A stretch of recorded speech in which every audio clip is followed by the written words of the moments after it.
about to start. We're getting ready. Just asking all those on the outside to just come on in. Those who are on the outside.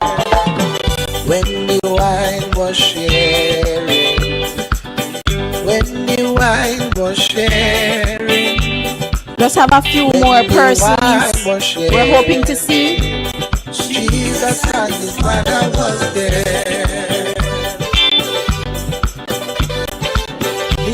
Senator Floyd Morris, are you here? Okay. I know it's a warm evening, but we hope to cool down the place. Sweet Lord, I serve and stay. When the wine was sharing, when the wine was sharing, when the wine was sharing, Jesus and his mother was there, marriage in Cana.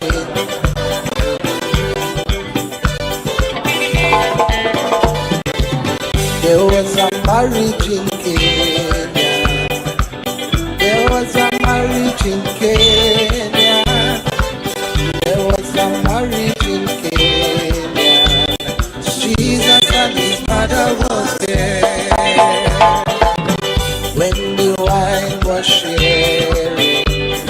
We're just asking those who are on the outside to just come on in. We're about to start. When the wine was sharing.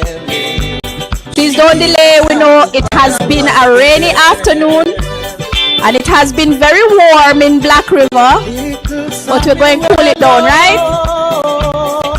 Alright, good. Another 5 minutes, please, and we'll begin.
We are not divided on one day. So the bands are play, so the bands are play, so the bands are play, oh the bands are play. For we are going to a land where we can only go. We are not divided on one day. So those who are on the outside, just asking you to come on in. We're about to begin.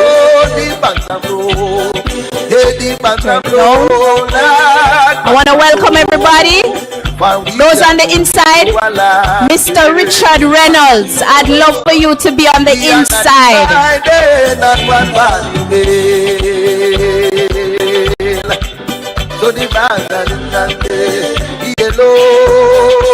Thank you.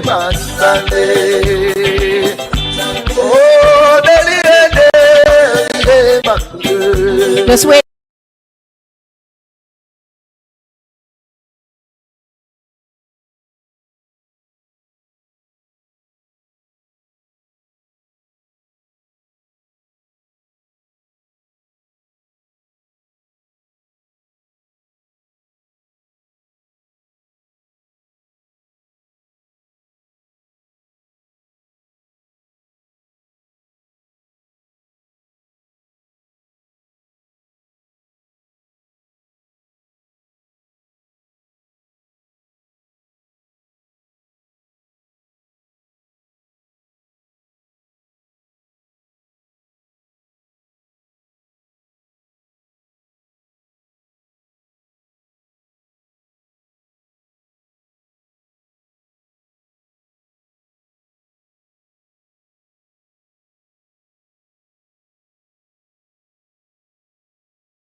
special invited guest, the opposition leader, Mr. Mark Golding. Don't you trouble Zion. Don't you trouble. Opposition spokesperson on agriculture, Dr. Dayton Campbell.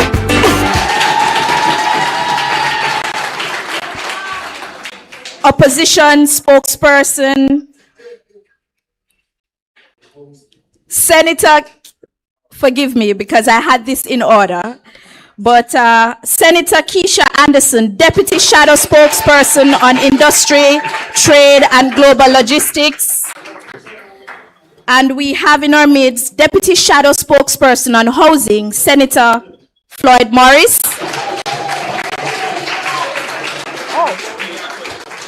He is the spokesperson. And we have our councillor here, Councillor Donovan Pagan. Want to welcome him as well. Our host councillor, Councillor Dwight Salmon. Want to acknowledge him as well. And the councillor for the Brompton Division, Councillor O'Neill Buchanan. We also want to acknowledge all special invited guests, the business community, farmers, fisher folks, community members, members of the press. We want to acknowledge our online viewers because we're also streaming live. And we want to say a special welcome to you, the residents of St. Elizabeth. Welcome to our town hall meeting. We have in our midst also, I think, the candidate for Northwest St. Elizabeth, Miss Patricia Scarlett, former candidate. Have to acknowledge her, you know. And I'm grateful for all those who have come on out and have made your presence felt this afternoon. We know it has been a difficult evening. It has been raining all day, all evening. And so I know that you are warm and ready to start our proceedings. We're going to begin our proceedings this evening with the national anthem. Please stand.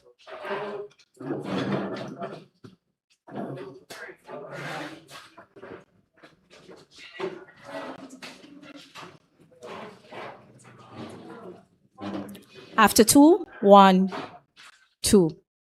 Eternal Father, bless our land.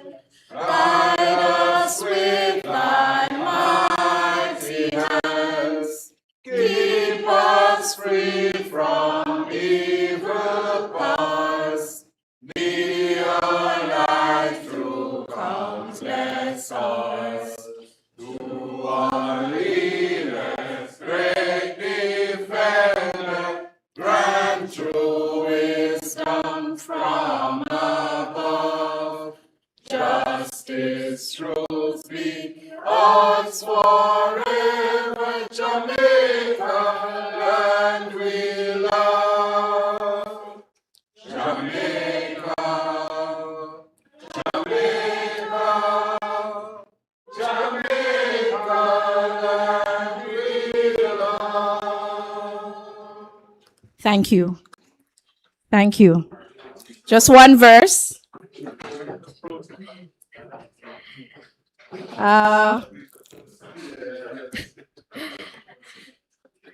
I know that we have been waiting. We want to acknowledge our opposition spokesperson on water, Mr. Ian Hales.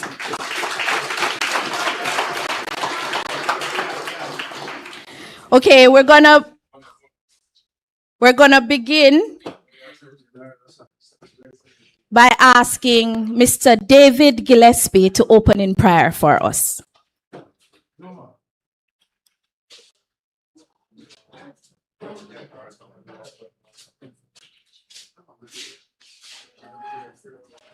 Good afternoon. Good afternoon. Good afternoon. Oh, thank you.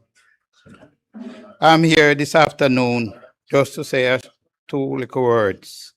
But most of all, I'm here to greet all the comrades at the table, protocol observed, especially Comrade Mark Jefferson Golding. Yes.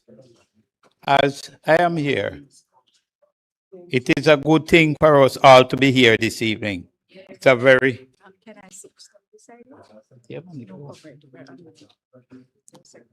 We all gonna stand and sing a lively prayer chorus. Very lively one. Then I will ask you to keep standing. Meanwhile, I do pray.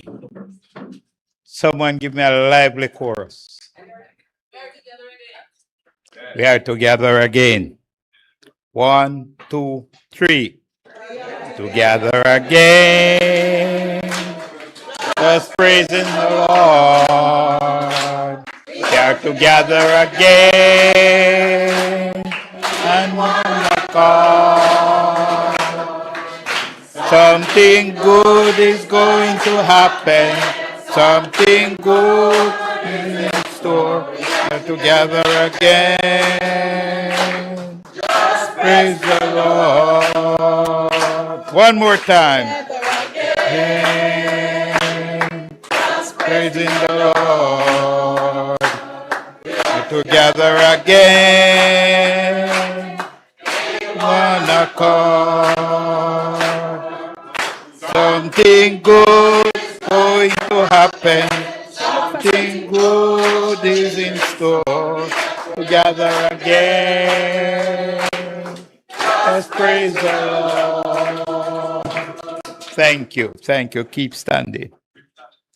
Father, in the name of your darling Son and Savior, Jesus Christ of Nazareth, I am nothing, but I come humble at your feet at this moment, Lord, putting every one of us before thee, Lord. All the leaders, the secretary, every one of the party, the warriors, the workers, every one of us, Lord. I ask you, Lord, to cover us. Cover us from the crown of our head to the sole of our feet, Lord. And let us be true and be patient with others. Let everything that will be said and done tonight at this meeting, Lord, you will find it pleased and be acceptable for us.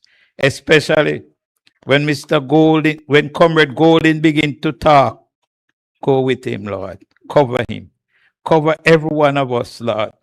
These and other mercies I ask in Jesus' name. Amen.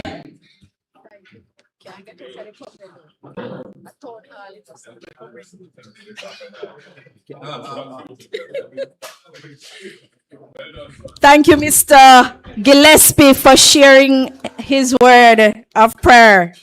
We're going to move along, and I'm going to share with you the outline of today's agenda for our town hall meeting. I just want to say to you, it's such a pleasure to be sharing with you this afternoon. I know it's been a while. Some of us haven't seen each other. Maybe that's why we're on the outside so much. But I'm going to ask you to just come on in so that we can get the business of the people on the way. Please fill up the chairs, especially those at the front. Don't stand at the back. There are more than enough chairs in here. And those who can come up, just give them a little space so that they can get a seat. Okay, today's proceedings will go as follows.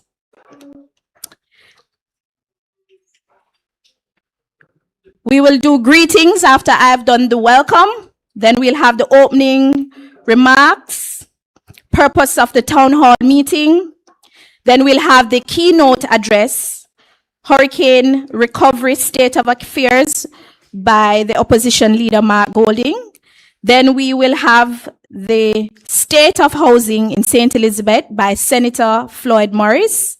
Then we will have the State of Small Business and Livelihoods by Senator Keisha Anderson. Then we will have the State of Water by Ian Hales, MP, opposition spokesperson on water. Then we will have the State of Agriculture by Dr. Dayton Campbell. And then we'll have an open floor where the community and the residents and the business owners can share in that effort. So we will have the presentations as follows. So as we go along, I just wanted to share a few words with you. As you know, it's very warm here in Black River this evening. And even though we are moving along with our business, we have to be mindful that many of our residents will go back to homes that may not have electricity. But for now, we wanted you to know that it is important for us to have this town hall meeting. I want to thank you all for being here this evening. I know it was not easy to leave your homes and your farms and your businesses. Before we began, we knew it would have been difficult to arrange this meeting. But because of the grievances and the kind of efforts that we see others are making, we saw the need for this meeting to happen. Black River is a town that has always carried a quiet strength. Farmers getting ready even before wee hours of the morning, market vendors bustling in Black River. The business is always open, no matter what time. This town hall meeting is your space. It is your space to share what you have experienced in the recovery efforts, what is working, what is not working. The leaders you see here this afternoon will hear from you directly. We want your honest opinions. We want you to be respectful. And we want you to leave here with a clear path moving forward. The business and the residents of St. Elizabeth were severely affected by Hurricane Melissa. And as such, we saw it necessary that a town hall meeting be held in this forum so that you can share with us, so that we can share with you. And so we're going to move straight along into the business of what the efforts require. I'm just going to ask the opposition leader, Mr. Mark Golding, to come and give his address.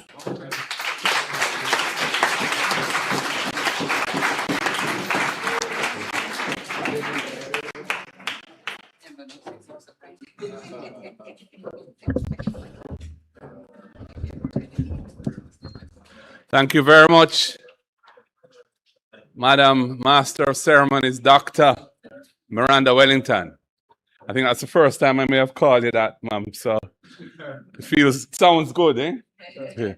I want to big up all of the persons on the head table.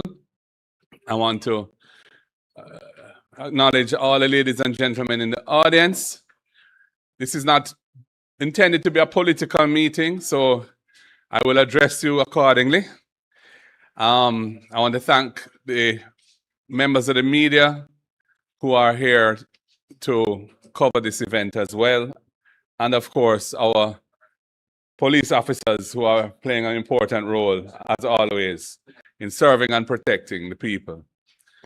Ladies and gentlemen, we are now near the end of July 2026.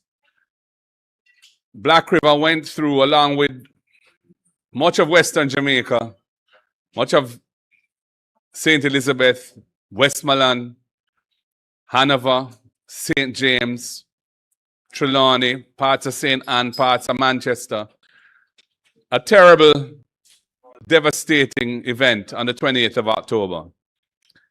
And the town of Black River was particularly devastated by the hurricane.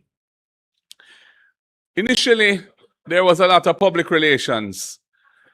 We had foreign governments, foreign non-governmental organizations specializing in post-disaster relief, local organizations, all chipping in trying to make the Jamaican people a little stronger, a little more able to endure what they had gone through. And we were hopeful that with the outpouring of support that was evident at that time from all of those entities and governments, and of course from our own diaspora and persons in Jamaica who wanted to help out, we were hopeful that we would see a very serious effort being made to restore the lives of those who were badly affected by the hurricane. However, we are now 9 months or thereabouts past the hurricane date. And I must say that I am very, very disappointed in the government's response to the plight of the people who are affected by the hurricane. We have promises for housing support, apart from the roof program, which wasn't even 0.5% of GDP, and which was very inadequate because even those who lost their entire homes were only given 500,000 Jamaican dollars as a contribution. And many persons who had severe damage were offered and given 200,000. And the whole mechanism for distributing that relief was not attuned to the conditions that people were living in. People were expected to travel far to try and collect on this, and often went away disappointed, having arrived at a hardware many miles from their homes, having incurred costs to get there, only to be told that the materials were not available and so on. And apart from that, the container homes that we were told would have been ready by the end of January, they are still not being made available to people who need them. And of course, for business people, small businesses across Western Jamaica, including Black River, of course, there has been precious little by way of support. And you know, we're seeing it in the fiscal outcomes of the country. So we had negative growth in the final quarter of 2025, which was to be expected given the calamity that occurred. We had negative growth in the first quarter of 2026. So that's 2 successive quarters of negative growth, again, as a result of the hurricane. But when you look at the government's budget for this year, the first 2 months of the fiscal year, which are April and May, the tax revenues collected are some $22 billion less than had been projected in the budget, which is indicative of an economy that is in a state of serious decline. Now, how can you expect anything else when you have the small business sector, whether it be transport operators, retailers, manufacturers, other providers of goods and services, farmers, who have really not been given what is required to get their business back up and running. And when I spoke at the conference last week of the Small Business Association of Jamaica, I said that the situation faced in Western Jamaica by small business people requires what I call a Marshall Plan. What is a Marshall Plan? The Marshall Plan was the plan implemented after World War II to restore the economies of countries like Germany and Japan, who had been devastated in the war, having lost the war. And we know what happened with Germany and Japan. In a matter of years, those economies rebounded and became 2 of the strongest economies in the world. And the Marshall Plan had a major role in that, and that was a plan of the US government. Well, I can't do anything about that. I'm speaking as loudly as I can. No, Yeah. change your microphone. Can we change his microphone? I'm not sure it's the issue of the microphone. I don't think it's the microphone. That might be the speakers. Yeah. I can. Yeah. So that is why, all right, that sounds a lot better. That is why, what are you saying, sir? I put it down? Okay.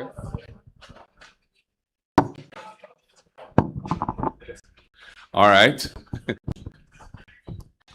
That is why I called for a Marshall Plan for Western Jamaica. We need recovery.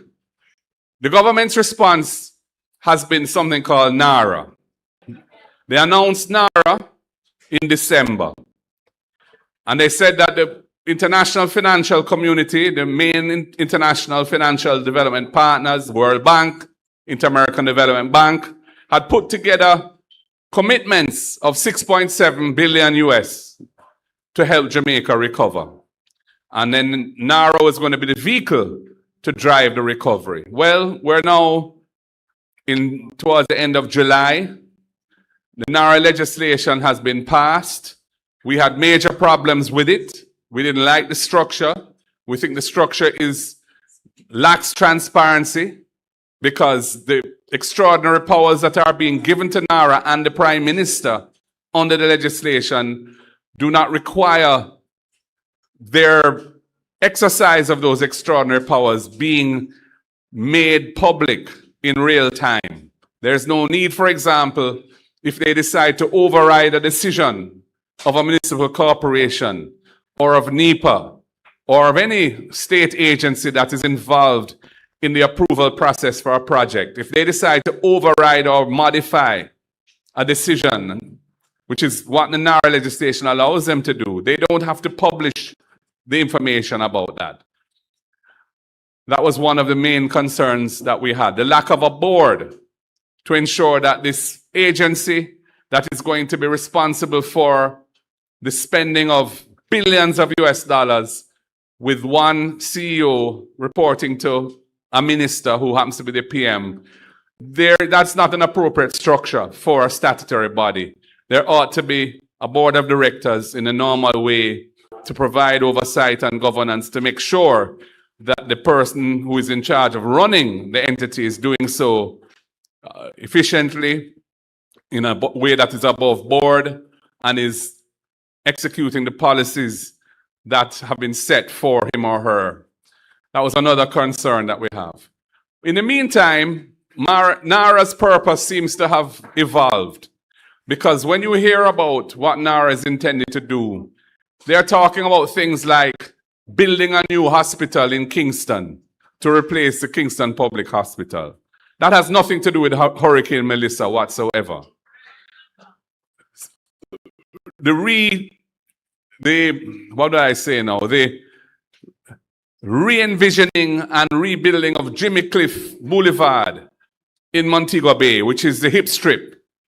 You know, again, a project which was on the table to be executed before Melissa. We're hearing, is NARA going to that? You know, upgrading courthouses or all sorts of things. When what we really need is a serious housing program to help people to get their houses back into habitable condition. And we need a program to help businesses restart, retool, buy stock, fix their premises.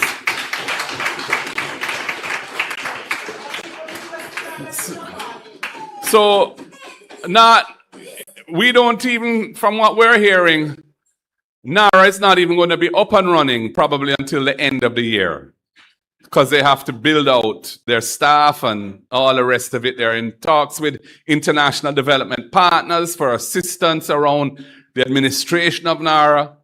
So it's not going to be a rapid response, when what Jamaica needs is a rapid response.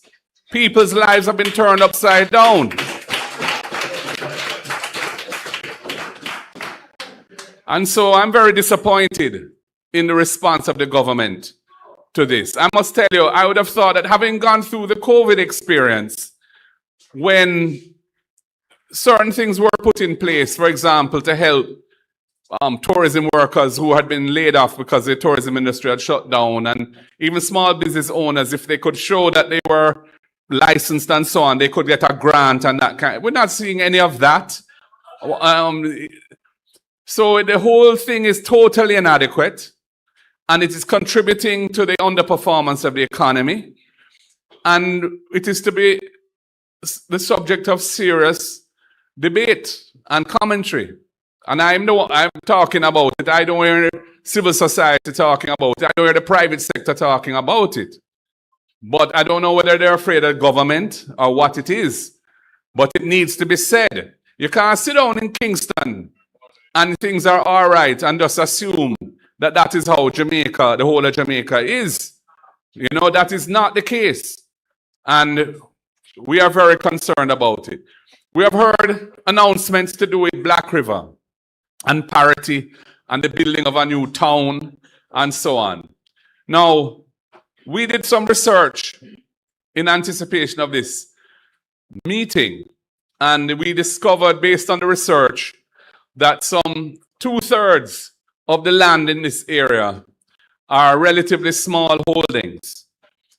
So that means that there are a lot of people who are going to be affected by any supposed relocation.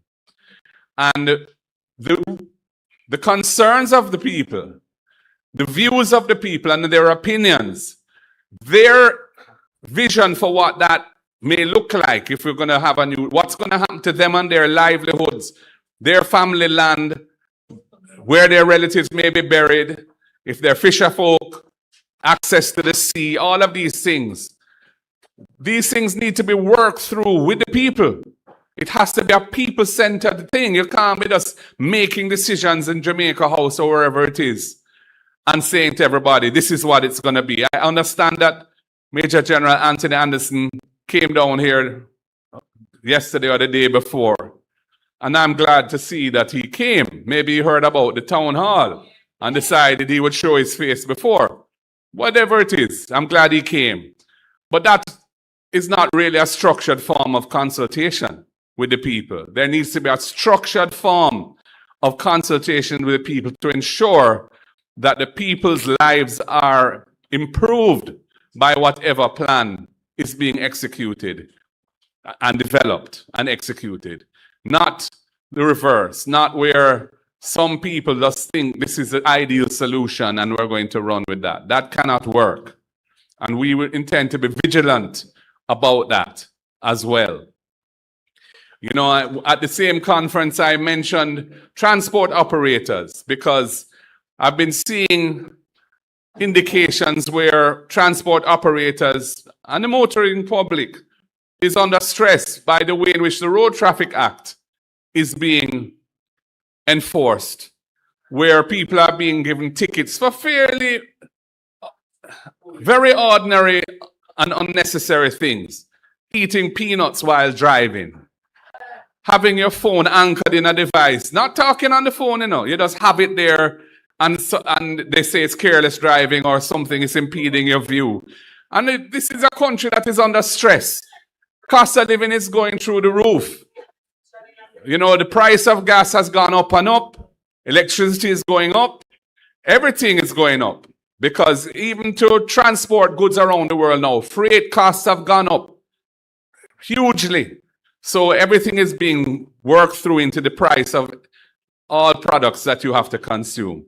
This is not a time for unnecessarily onerous enforcement of laws that really are not having an impact on road safety anyway. And then you're going to put the demerit point system on top of that. I think we need to have a review in Parliament of all of the road traffic offences to see how they operate in practice and to make sure that they are balanced and they are proportionate and that they make sense for the people. I will not touch on the issues of water or agriculture or indeed financing business and so on, because we have very able persons with the responsibilities for those portfolios here who will speak. I would just ask them, don't speak too long, because really the town hall aspect of this is important, which is really the opportunity for citizens to raise their concerns, and so we can hear from the people, and the people can hear from us in response to those concerns. So I'm not making any long speech, but I just wanted to set an overview of where we are. The economy is in a serious state, and the government are dealing with the crisis of Melissa and the cost of living crisis that has come with it in the very inadequate way that they are really contributing to the problem. And it needs a bold and well thought through solution to get the people of Jamaica, especially the people in the West, here in St. Elizabeth and other parishes which have been affected by the hurricane, back on their feet, back in proper shelter, back able to run their business, back able to live lives of dignity and lives where they can pursue their hopes and dreams. Thank you for having us here today. One love. God bless you all.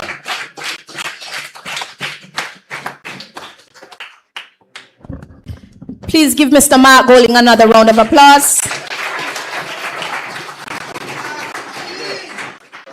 You will hear from him again. As you know, this is a town hall address, so the most important thing is to hear from you, and then they will respond.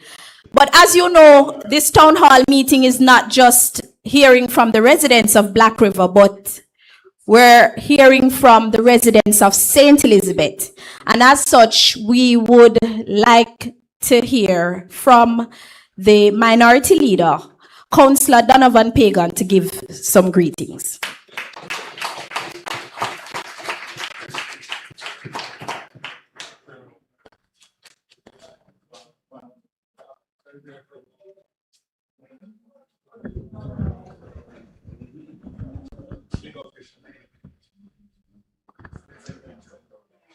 I'm not as short as the MC, you know. All protocols observed, but I have to big up our leader of the opposition, Mr. Mark Golding.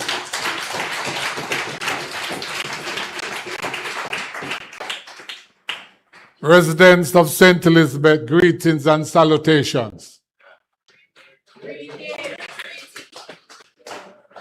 I am glad to be here this afternoon because certain things is happening, and I'm going to be very parochial and brief.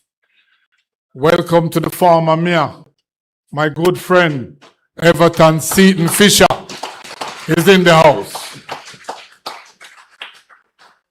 Now, residents, after Melissa, we have heard of certain things that is going to happen in Black River. They are going to build back a new city. Now,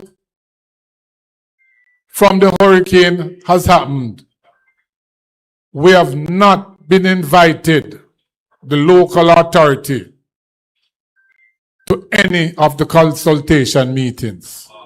We have been left out of the loop. And Mr. Golding, we have a proper planning unit at council who cannot be left out. We know the nooks and crannies of Black River. So we have to be involved in it from day one, but we are left out. Now, also who has been left out? They had a meeting, but it's mostly the bigger business people that was present at that meeting. We have a lot of small business persons in and around Black River who was not at those meetings, and they cannot be left out of the loop. Because in rebuilding, we need the advice of the small man. You cannot rebuild without the small man. The small people, you not agree with me? The small people know the thing. It's not everything the bright man with the education or the big engineers, them know everything. Listen to the people. Because sometimes flood happen here, the engineers don't listen. and when down the road, the thing mash up again. So it is good to listen to the small people. And when your time come in this meeting, I don't want you to be shy. Make your voices be heard. We have a lot of spokesperson here who will listen to you, and everything that you comment and suggest here will be documented. So residents, I want you to sit back and enjoy this meeting, and I want you to participate 100%. And thank you all for coming. Big up. Thank you so much, Councillor Pagan. Thank you so much for sharing your few remarks. And I want to officially acknowledge the councillor for the Braes River Division, Councillor Everton Fisher. Balaclava Division. We are being hosted in Black River, at Black River High School, by the councillor of Black River, and I'd love for him to come and share his few greetings and his experience during this entire recovery. Greetings, brothers and sisters. I want to just pause to acknowledge our opposition leader, Mark Golding, and all the officials sitting here on the platform, and you, the citizens and residents of Black River and surrounding community. I greet you well. Today, everybody here is left with a story after the passing of Hurricane Melissa. Everybody Ian Hills, everybody have a testimony with Melissa. But for us, the local residents, the local councillor like myself, Donovan Pagan, Everton Fisher, O'Neill Buchanan, and Leighton Smith, we have a different experience, because if you notice, the resources coming to you through us as councillors is nothing. Because since the passing of the hurricane, all councillor has received is $250,000 to issue out care package to people. That $250,000, because when I realized the non-profit organization, if I never them opposition leader Mark Golding, my people would have more funeral here in Black River.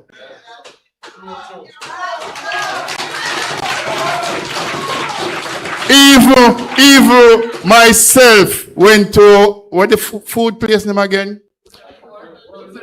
Rural Food Kitchen to collect lunch at daytime because of the condition of my house. Not only that, we were supposed to prepare for the next hurricane season. And the minister come out. This is not a political meeting, but we as councillors sometimes we no cuss and we have to tell you the truth. The minister of local government come out and he make a big announcement. 70 million will be coming to parish councils for councillors to clean drain. But only for the people to know that you have 228 councillors. And when you divide that by 70 million, you get $307,000. But people see you every day and they must say, yo, the minister announced you get money country, where the money there? And now you can't start the work.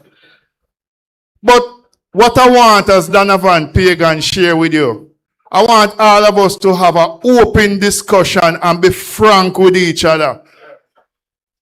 And at the end of this meeting, I want everybody to leave at least with a ray of hope. God bless you all. The word is love.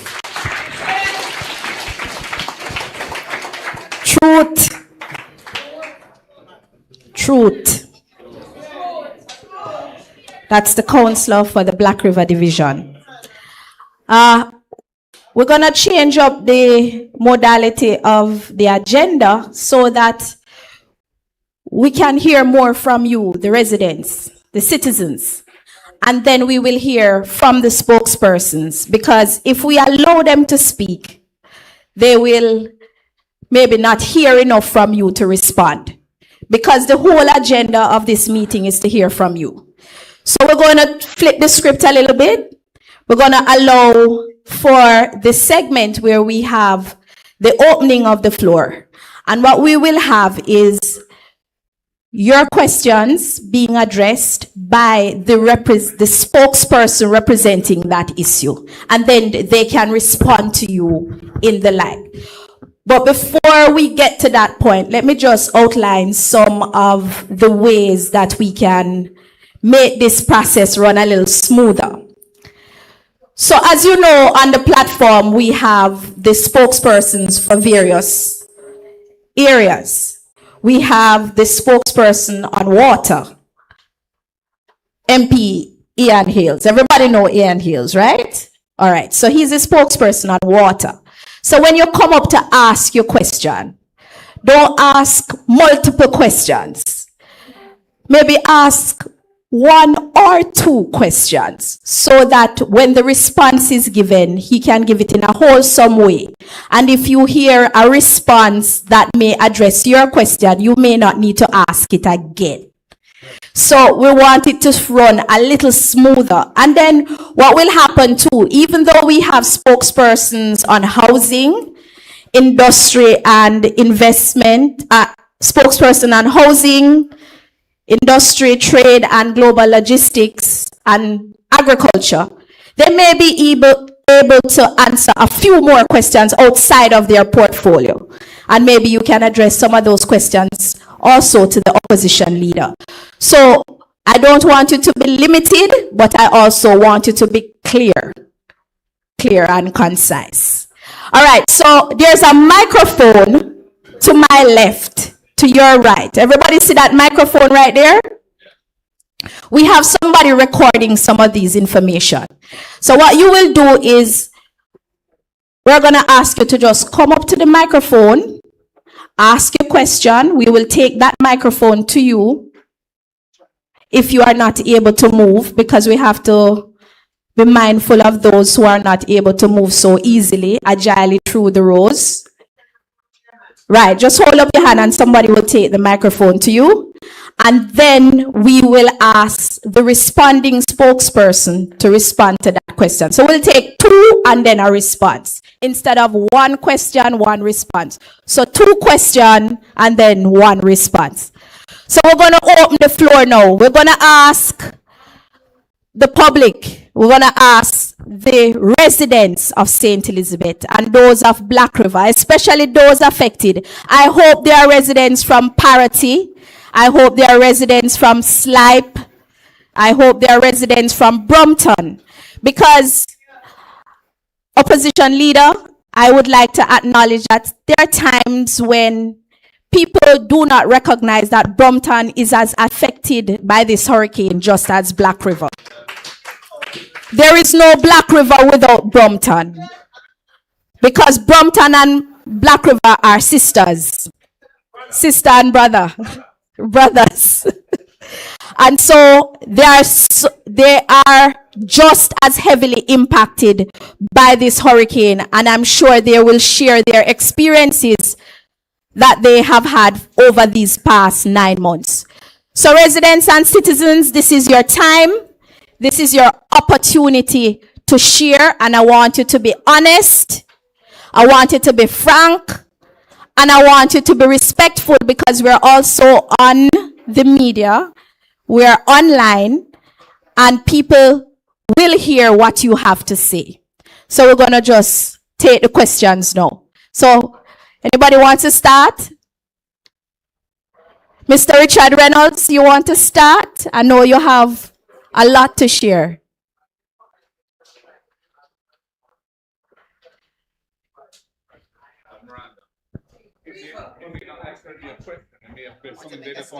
Oh, thank you so much.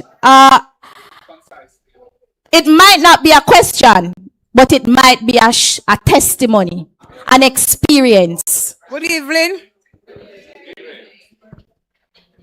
I'm coming from Slinton, right? And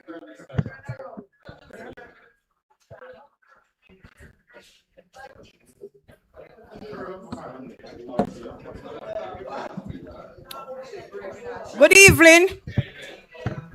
I know that all of we are here to join a meeting this evening. But what I'm coming up here to tell, the hurricane affect all of us. Some people are on the tarpaulin as well right now. They have nowhere to go. My house is affected. I don't have a roof right now neither. And we were really damaged. We have to find food that we can give it to our neighbor. You understand? And thank you for come up here and have a real talk. This and what I was talking about. We have no water, and Mr. Buchanan is trying best to give me water. So we need assistance run by Sillington. It's a desperate place because the hurricane mashed we up bad.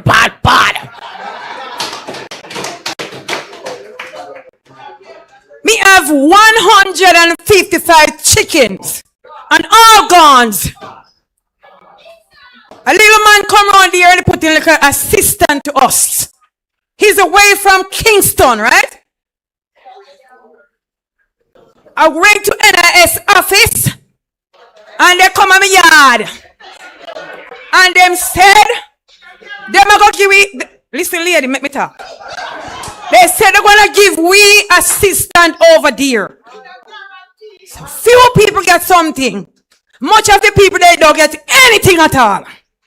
Me went there and all me asked, and not even a single $2 before nor $1 me don't get. You understand? We have a children for go to school. Nobody come there except Mr. Buchanan. We out of water, Mr. Buchanan. You understand what I'm saying this evening to you? We need assistance for the roof because some people and them child not living nowhere until to the blessed day. You understand me?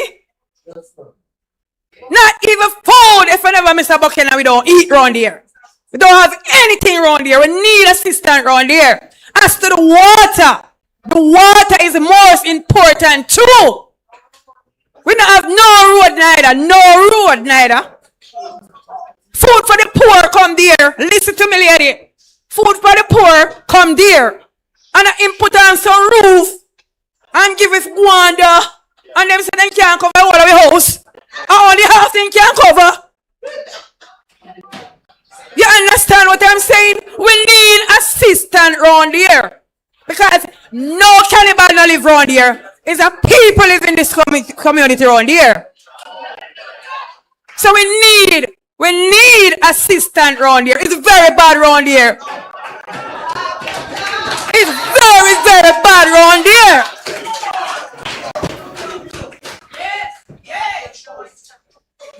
We have to walk 17 miles to get a cup of water for bed. Eh? Look pretty good. Come on, man. Thank you so much. Eh? Tell me now. If there's something alright. It can't alright, brother. When you go up at NIS, them tell us your name not come down on list, brother. Eh? Talk it out, man. Eh? So, alright, thank you very much. thank you so much for sharing that.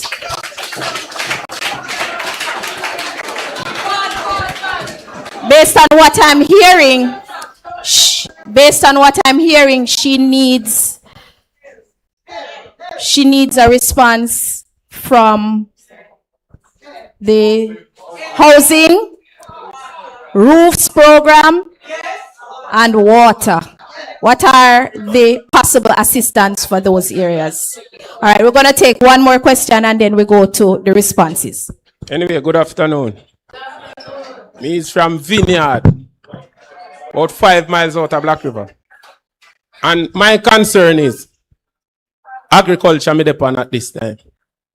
Them say if you register with RADA, you register. You can't get your animal them tag. You can't get your animal sell. So that is my main concern. Water also. We are suffer. We don't know road. Vineyard no exist. Eh?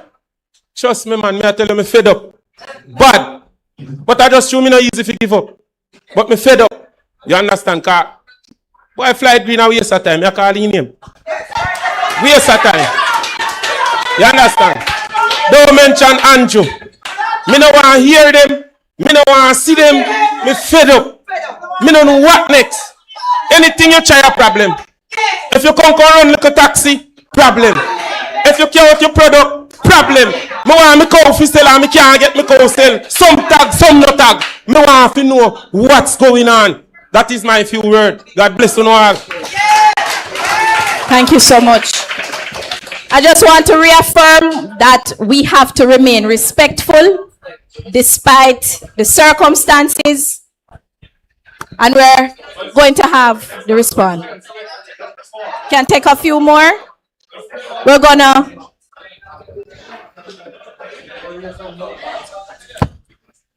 All right, we're gonna move to one more question and then a response. One more question.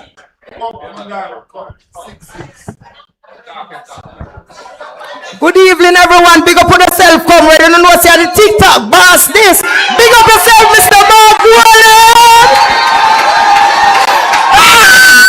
I'm right here with you. But I don't know how this feel good enough. I joke when I make when you see me in front of Mr. Mark Wallen, but Mr. Dayton can't lie, you may come out. Ah, yes, so nice. You know me, I say no, Mr. Dayton. I'm from Bag District, Carmel, P.O., Westmoreland. That's where I born, right? So that's where I born, but I grew up in St. Elizabeth, Black River, and me's all around that to Jamaica. But I'm telling you something, sometimes you hear someone talk about politics, see the original you feel. Me I tell you, come like I'm born from before Michael Manley and them people. So Mr. Dayton Campbell, what I have to say to you, I'm from Bag District, which where PJ Pattis used to have him van. Broke down, we roast yam pan fireside, send a White House go buy gas and come back right a Bag corner. You know where Forward Square is, Mr. Dayton, where they have a football ground over there. I am moving back to Westmoreland. Come live on me yard, me come on me yard. I'm going to near you. Me no want you there far from me. Come show you the ropes in a Westmoreland. Come, I can show you everything in a Jamaica, see me, you know. Anyone that want it, Mark Wallen, I can lead on today because I know we're mashed up. I know we're breakdown. I know we're the labor right them yam down, kick down, broke down, pop down, how they mash up Jamaica. So what I want to tell you now, we have never been through light, good street light in Bag District, Pinnacle, New Works, Petersville, Petersfield, Darliston, Newmarket. We don't have no good proper light there, so we want internet come. We want keep up the PNP party upcoming. Mark Wallen, when I all left in a party, me dead with you. Everybody can go and me dead with you. And Mr. Comrade. Thank you. Hold on. Mr. Mark Wallen, and me and the girl will live under the chop hall in a Newtown right there, so. And no, me still under the chop hall in. Me just make me video come out of the chop hall in, so now run come out of Black River High School. Mark Wallen is here. So here what I want to say to you now, Mr. Dayton. Water easy for Westmoreland, very easy. We have the spring there. We have a well there. The well is in Forward Square, right where you see the football ground. One well up on the side where you see the container them over there. So one big well over there. So for run water in our community. Here we again. You see down a Beeson Spring, we have the spring. So left all that can serve left all Petersville and them places go down. You know, see if you don't know Jamaica, just come to me. Let I tell you something. This is like a testimony. I used to be a stripper. Me not afraid for telling the whole world know me. So true that me know the whole of Jamaica. Me I travel from a long time ago all about. Me know every cribby and corner. I know where lockdown. I know where poverty take over. I know where stress take over. Listen me, if you don't have dancehall and music in a Jamaican activity as football and them someday, Jamaica can't come back to no matter what another we need. Sports and entertainment in this. Thank you very much. That is what run it, and that is what make market vendor sell. When you have your farmer, your food that sell on the ground, you come at the place or the dancehall place, come sell it. It will sell it. The people when you keep the event, I go buy it to come sell the peanuts. So people would have done with farming like this. And Joe Wellness could have come lock down farming in Jamaica if entertainment did I run, but in the like so we eat food. I'm alone for eat food. Can come up here, so come talk already. Say up here so Black River belongs to him and him come here so Indian food. Well, you know, name no food down here, so me a stand up with Dayton Campbell and Mark Wallen in a Jamaica thing. That no spot. Thank you, TikTok boss. Thank you. We're gonna ask. Thank you so much. Thank you. I'm gonna ask. Since two major issues came up from those questions, the first person who came up spoke on the roofs program. So I'm gonna ask Senator Floyd Morris to come up to the podium. I'm gonna ask him to come up and speak. All right, he can speak. Microphone. Okay. Yes. Thank you very much, Madam Chairperson. I want to acknowledge the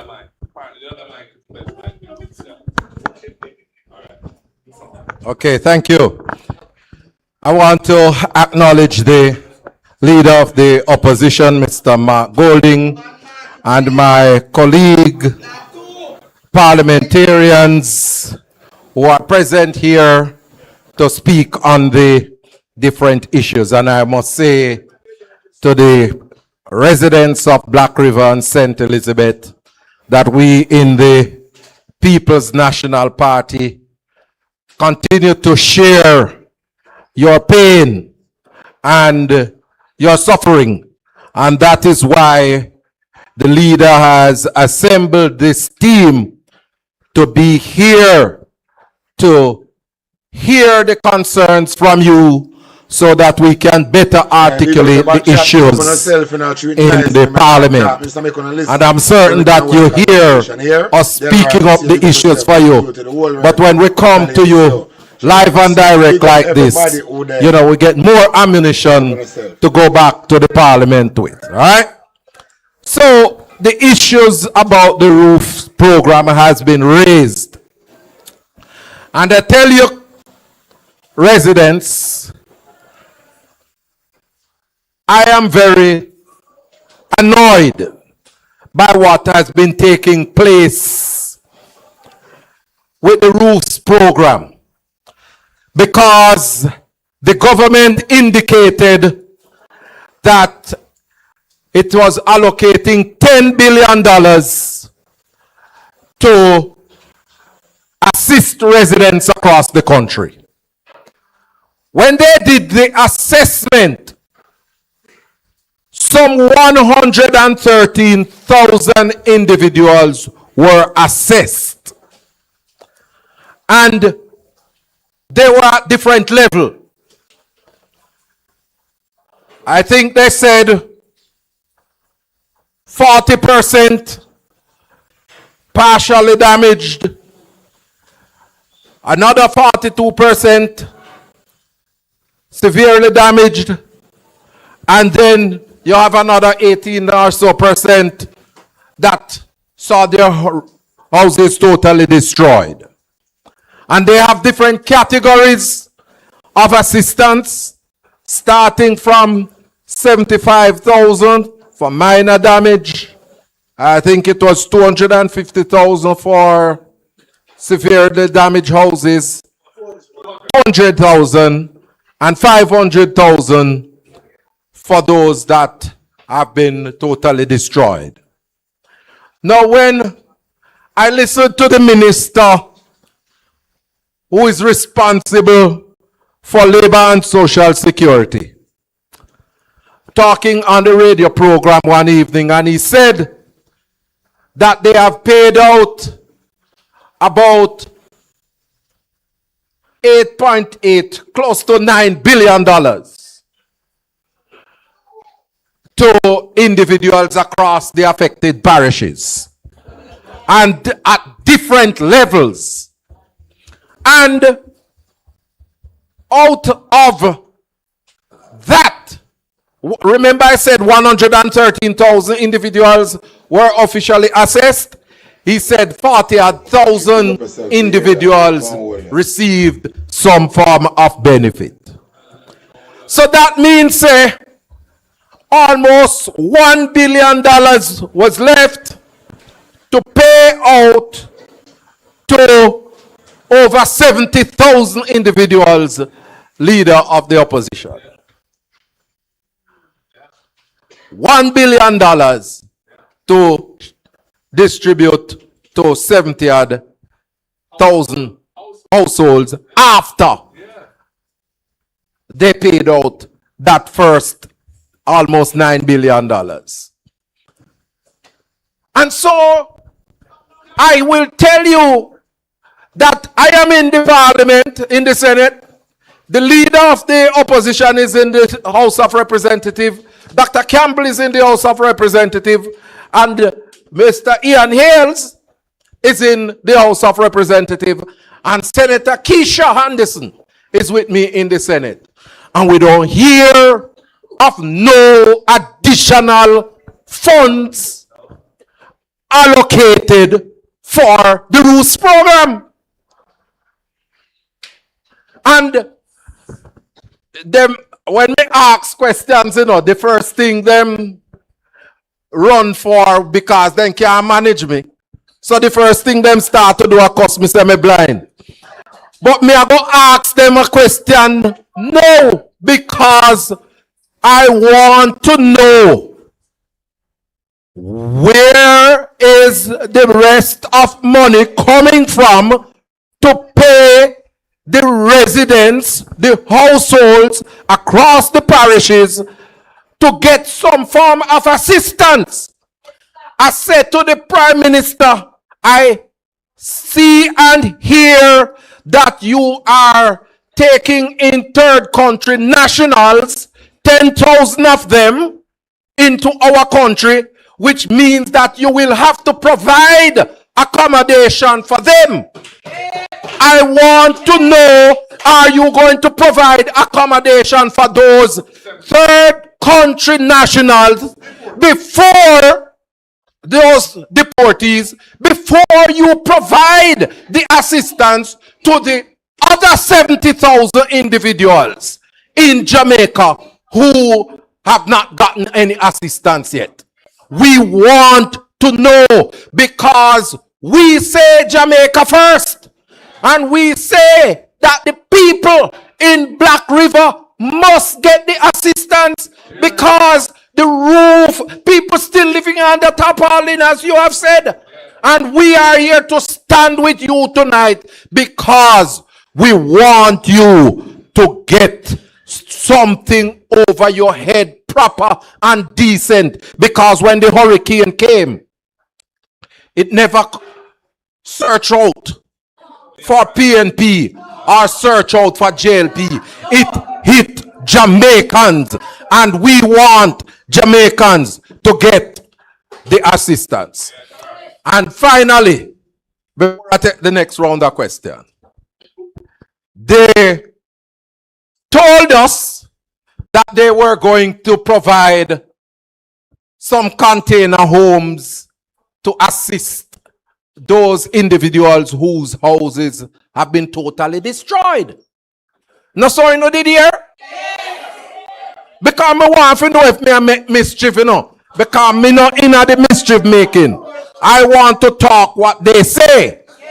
And didn't you hear them say that those houses would arrive in Jamaica by January? All right. And you see that it never come January. And them delay and delay until them say some houses came in May, right? You know, hear that? All right. So some of the houses came in May. And now May, June, July, 3 months, right? And I don't get any of the houses? So do you think that a caring government, having seen and felt the plight of the people from October, don't you think a caring government, the first house will come off of the wharf, that those houses would be distributed to the people who need it out in the communities? All right. So we want to know where the house them there.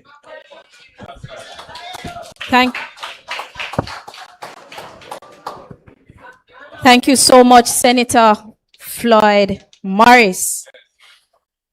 I think that was one of the major issues affecting most of the residents in this room and the surrounding communities. Many of them are still living under tarps. Many of them are still living in homes without roofs, and they are not aware of any form of assistance in getting them resheltered. So that is coming out from the questions. The next question would be on water. So can we have... Yes, you can do your presentation, then you can respond. Please give a round of applause for Ian Hales, MP. Leader of the opposition, colleagues, citizens of St. Elizabeth, good evening. Good evening. All right, so before I go any further, I just want to say one thing. I remembered after Hurricane Beryl, Mark Golden was one of the first persons to come down here. That's number one. Number two, when Hurricane Melissa came, Mark Golden was one of the first person to come down here also. And you have some in Kingston, you know, and the media might go after me for this. But you have some in Kingston that might say the PNP is distracted. But that distraction, if there's such a word, Mark Golden is here today with you, the people of St. Elizabeth. And there's no doubt in my mind that if Mark Golden was the Prime Minister of Jamaica today, we'd be having a different conversation here today. But I can tell you this. You're here today because they're going to build this new shining city in St. Elizabeth, in Black River. And for most of you, it don't look like it's going to shine for you. That's what's happening. No, I want to say this to you. To every time there's a crisis in this country, the People's National Party has always been there for the people of Jamaica. And secondly, I just want to say this to even the critics in the media. I have never seen a leader of the opposition work as Mark Golden work for the people of Jamaica. Inside the parliament and outside the parliament, Mark Golden has championed the cause of the poor people of this country, and that's why he's here with you, the people of St. Elizabeth, today. Look, my portfolio position is water, you know. And Black River has one of the largest bodies of water across the entire world. But yet you can't get the water. I see where the minister, if you look at the budget book and all of them fancy things, are going to be brief today, you know. It is $80 million that is down for water, to truck water. And you would have thought more or less if Black River, if St. Elizabeth and Westmoreland, where everybody knows this is where it made landfall, there would be a special allocation to ensure that they give you water. Even if they have to truck it to you, that is not being done as we speak. So before I go any further, I want to call on the Minister of Water, ensure that the councillors in the corporation get the necessary funding to truck water for the people of St. Elizabeth. That's one. Two is I want to call on the local government minister also to make an allocation to the St. Elizabeth Municipal Council in ensuring that they can truck water to you. I just want to say one thing. And I want to touch on it, how the water thing will affect you. A lot of you might live on a piece of capture land or private land that doesn't belong to you, you have to go through hoops for NWC to give you a meter so you can get the water. I want you to understand what I'm saying. No, with this new city, you might can't get the letter from the government or get any water on it because it might act as a deterrent. Because the leader spoke about it a while ago that all of these small parcels of land, it's small people like yourself who owns it. And I'm saying here is, look, I think the government has said they're taking in investors, what, 10 to 15 million dollars US? 15 million US to build this new shining city here in St. Elizabeth. Whether you're an upper class businessman in St. Elizabeth or a lower class, this going to affect each and every one of you because it's not a lot of you. In St. Elizabeth here have 15 million US dollars sitting down as we speak. Look, I can say this to you. What the government ought to be doing is coming down here like what Mark Golden is doing right now. Coming down here to hear from you. Consultation, come on the ground. This is what the PNP is all about. So I just want to say, look, I am sitting right here and writing down every area, every district, and I go and pen a letter and I go and call the Minister of Water because you need somebody to fight on your behalf. And I can tell you this much, if Miranda was there, we wouldn't be having this conversation here also.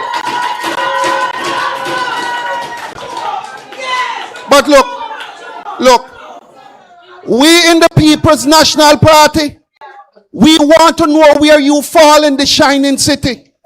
Because it cannot only be shining for a few. It must shine for each and every one of you inside here. And that's a fight that this party, this People's National Party, is willing to take to the government. So I'm going to sit back. I want to hear from you. Every community that is without water, every community that can be impacted by us in opposition, by making some changes, however small it is in your life.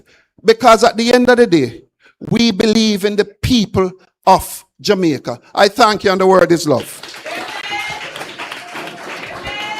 Well said, the opposition spokesperson on water. So as you come up with your questions, residents, citizens, please state the communities that are still without water, because we will be making some advocacy on that behalf. The second person who came up spoke on the state of affairs in vineyards, on agriculture. I'm going to hold off on Dr. Dayton's presentation, but I am going to take 2 more questions. Right. Going to hold off on agriculture because I know many of you are in here are farmers and fisher folk, and you have a lot of burning issues that you want to share. But I also want to make an agitation to the business community.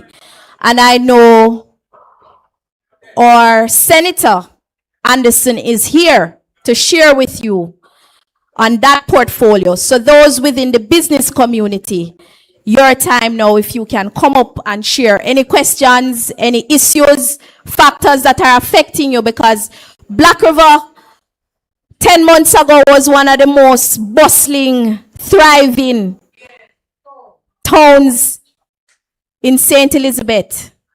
And it's like it just get wiped off the map and forgotten, sweep under the rug. So let me hear from you. We're still going to take some questions. So we're going to take about 3 questions and then we move on to the next presentation.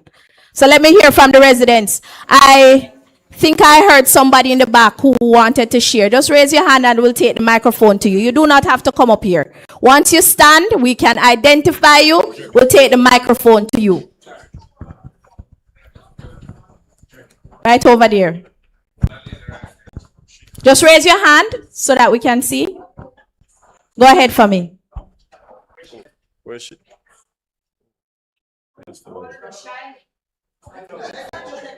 If you want, you can still speak on agriculture. If you want.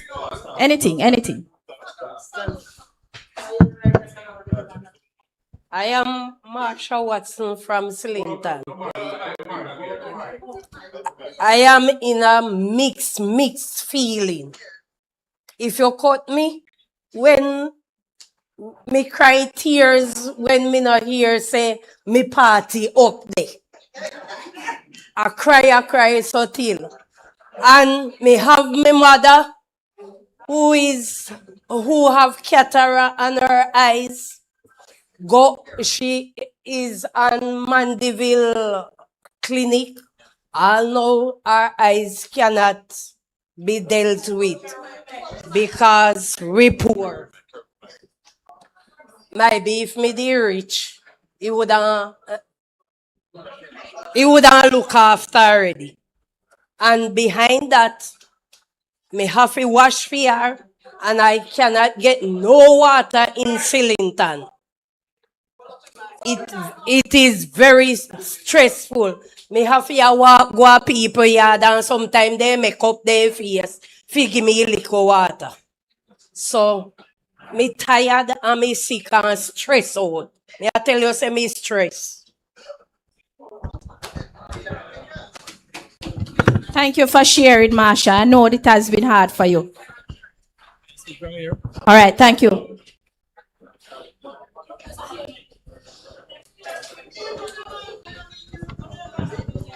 Doctor, moderator, opposition leader and team, residents, good evening. Firstly, opposition leader and team, I'm a little bit disappointed in the response in terms of St. Elizabeth and the Western area, in terms of your advocacy on the ground with the Melissa persons. Because you're aware that hurricane struck this Western area. Kingston, St. Catherine, Portland, those areas weren't affected. So I thought there should have been a little more focus on the ground in terms of what was happening to the persons. Because it is obvious to me that what has transpired with Melissa and the response of the government is the most incompetent program that I've seen rolled out as a response to an emergency. Incompetence from the beginning. It was fraught with a lot of mistakes, hiccups, and to date, opposition leader, there are hundreds of persons in St. Elizabeth who are yet to receive a benefit. The minister is using social media to spread misinformation. The numbers that they are saying that how many thousands have been receiving benefit, that's not the true case. Up to now, there are persons who have submitted information to the bank or through NIS from 3 months, waiting to be paid, waiting to get a benefit, and they have not gotten it. So it is paperwork and PR instead of what is happening to the life of the people. What I want to ask opposition leader and your team, there are many persons who were evaluated. Their information went in, and when they are checking now, their names are not appearing. And there are many persons who have self-reported because they were not captured. And having self-reported, they were told that they would have been visited. The timeline for that has cut off, and hundreds of persons still have not been included. I'm going to ask you as your team to make representation in respect to these persons who have legitimately made it the timeline in reporting, and those who have evaluated but they can't find a name. Make a special representation that some mechanism be in place to review those persons. Secondly, in terms of the parity era, mention was made of Major Anderson, and I think the member of parliament went into party last week secretly. The residents weren't aware of his coming, only probably a few zealots. And I saw them making some announcement that they had some discussion with persons in the party. That is not true. A few persons they might have seen.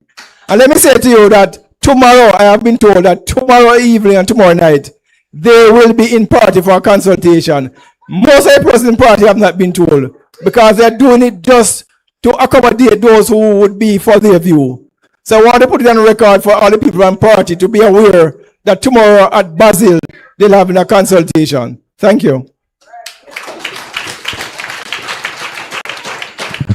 Okay, thank you so much for sharing. Based on what you have shared, you would like to hear more advocacy on the roofs program for them to open that system back up.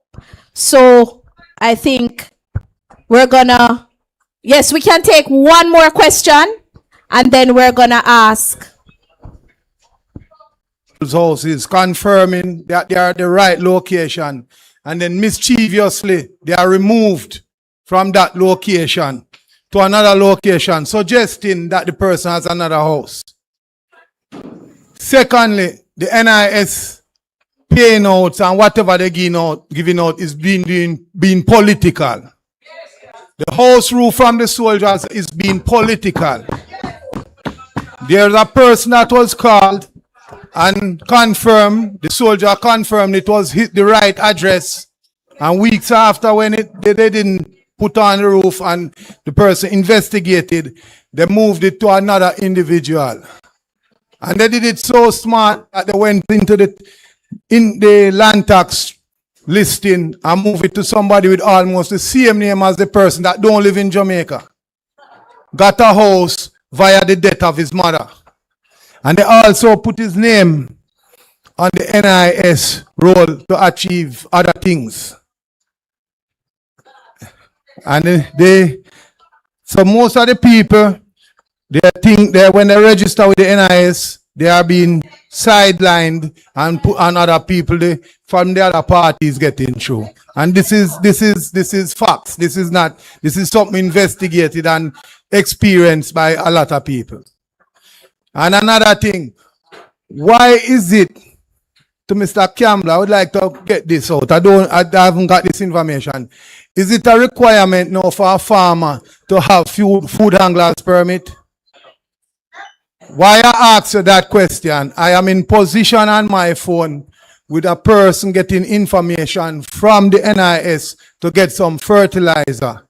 The person occupies a piece of land that I'm responsible for. And the information, one of the information, the person has to get a food handler's permit just to get the fertilizer, along with other information. So the farmer that is planting has to get a food handler's permit just to receive the fertilizer. So all these things is being put in the people's way, and it is moving. When they find out that you're a PNP, they move the thing from you completely.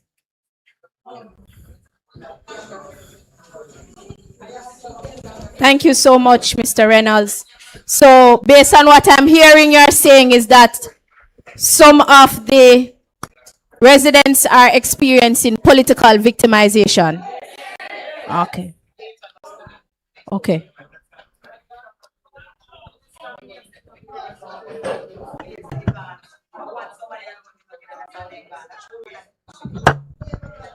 Ladies and gentlemen, good evening. Leader of opposition, colleagues. Hello, hi. Good. So I wanted to make a few points. If I could have your attention, please. I am in a similar mood to you, my lady. I am a little bit broken in spirit, listening to the concerns of the people. And the greatest issue I have with the government is that I believe that they are uncaring in the approach that they are pursuing. And I will give evidence as to why I came to that conclusion. First, we have a problem in Jamaica with Pray Their Larceny. That is persons who steal agricultural produce, whether it's crop or livestock. They take what does not belong to them and they try to sell it. To deal with it in relation to livestock, we came up with a system called the National Animal Identification and Traceability System, which is designed to ensure that you can tag the animals, right? So that it makes it harder for somebody to sell an animal if they do not have the tag and the record of the animal. Because the government is not giving any tags to the farmers or not tagging the animals, it is causing normal citizens to be made into criminals. So somebody who legitimately has their cattle, goats or pigs or whatever, are not able to sell them, because if they attempt to do so and they do not have the tag for the animal and the police were to intercept them, then they would be charged and treated as if they are the prey their lastness. They are the person that is stealing the animal. In 2023, the government reviewed the penalties. The penalties, it was $250,000 or 3 months in prison. And this same new administration of the same party moved it to $3 million or 3 years in prison. Chat.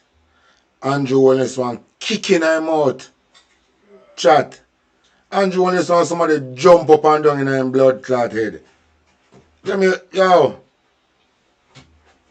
Andrew now on top till somebody give him a blood clot lick in his face. Andrew now go tap on top until somebody just steam and give him a broadboard crossing blood clot face. You know see where Andrew are going with? You know see where the third term cost? Chat. Me say, if I know Andrew head I go roll down King Street, Riverstone, bust me head. Me say, if I know Andrew Wallace's head I go roll down King Street, something wrong. Here? Me say nah tap on top till he go in the street and peace and safety. Somebody just lick down in blood clot. Make him go on. So I want you to understand. You are here and you're just raising your goats, you're raising your cow, you're trying to make a life so you can take care of yourself and your family. The government says they are trying to help you. We agree, put a tag in place. You know, put a system in place to tag the animals so we can trace them. And they move the penalty from $250,000 or 3 months in prison to $3 million or 3 years in prison. And they don't provide any tags to the farmers who have their animals out there. It is wicked and uncaring. I see labor right them come out of different Andrew Wallace. Uno swan for run my pussy. Uno labor right to come out of different Andrew Wallace. Watch and say uno swan for blood clot runway. People are going soon and mashing up a road. I bet someone have to go runway and come out of the house at night like Pato. Eh? Someone labor right to dip on the social media chat. I bet someone have to start come out of the house like Pato. When time replace lockdown. When I peep through window and say, yeah, man, look like everybody come off the street. Night before day morning. But say, what you go on with someone of blood clot liberating on the place? When the house I go burn down and I get runway. What you see what go on with? You just wait. Labor right. You wait. You wait. Me I go set on the people them pound of blood clot. Me personally, I go set on the people them pound of blood. I bet someone have to go run the garbage go live like a dog. You not join with the blood clot people them and make we get out this pussy hole and say if you don't have to go run out on a blood clot community, go live in a bush like dog. Una get mash up. Watch and see. Una get labor right supporter. Una get on a pussy boss. Watch and see. When I did some checks now and I said, let me look and see how much is it for a tag. The first animal is supposed to be tagged free of charge, and then $300 for every animal after that. The government, after the hurricane, went out and raised some money from people who said, all right, our brothers and sisters were affected. We are donating some money so you can go help them. People from yard and people from abroad donated some money. Me say when the revolution start, you see, labor right, una get on a pussy bus and una can't give no talk. You think you can say una no labor right again? Once a labor right, una go always be a labor right, so no stone left and turn. When the blood clot revolution start, you see, una have to go run left in a place. Una have to go run blood clot way. We are eradicating a blood clot out of Jamaica. We are eradicating a blood clot out. Una have to go run way. We can't live down on that bumbo clot. Because una join with Anjolis and enslave the blood clot people. We are going to take out the frustration pound of blood clot. Una have to go run way. $1.44 billion. Not million, you know. $billion. $1.44 billion. And up to February, the government spent less than 2% of it. 2% means that if it was 100 something that you have, them spend less than 2 out of it. So 98 still left. If they were to spend the 0.44 on some tax, they would be able to tag 1.46 million animals. Me there Jamaica now. Raise me goat them. Raise me cow them. And Christmas come and I want to sell 2 cattle for my Christmas money. And because I own a labor right, I can't sell you off a blood clot runway. I tell you for now. You have to run. Hey, if you don't run anymore, sun not shine in a blood clot Jamaica again. You labor right supporter. If you don't change, you have to run way. Me say, if you don't change and have sense, you can't stay in the blood clot island. You have to run way. Every creases and corner one day. You have to go run way. You see, if you don't plan for change, you start make plan for blood clot run for now, you know. You see, if you don't plan for change, labor right supporter, make we get out this pussy hole here. If you don't plan for change, plan for runway, you know. Because when time I can't sell my ground food, I can't sell and can't make no money. You think you can blood clot live comfortable in the island? We think we're done with Angelina. Oh no, you think watch, you know, just blood clot watch. You know, just watch. The revolution has started, you know. And I say, labor rights supporter, you know, go down as casualty. You know, go down as casualty. And you can't beg with no pardon. When if you don't hear what I say, if you don't plan for change, you don't plan for runway. I one out of the two. If you don't plan for change, plan for run blood clot way. Because you don't know no sense and we are telling you where I go on. I don't go on like when I eat that I was my bounty killer say Vegas have blood clot rubber tail, you know. And bumbo clot Vegas look like somebody have AIDS or some blood clot dead. Come out of contact like in absence. If you just come blood clot down now, because film time done. He will never go on any stage in Jamaica. I must want one labor right stage. He will never go on one next stage in Jamaica go perform. I must have a labor right stage. Film time done. So you see him coming on social media, torment. No woman don't want him again. For him wife fuck on him. Woman just done with him. So to them big and lonely. They have a change and lonely, so then torment. And a pussy old boy Vegas. I see him get to people them used to buy music.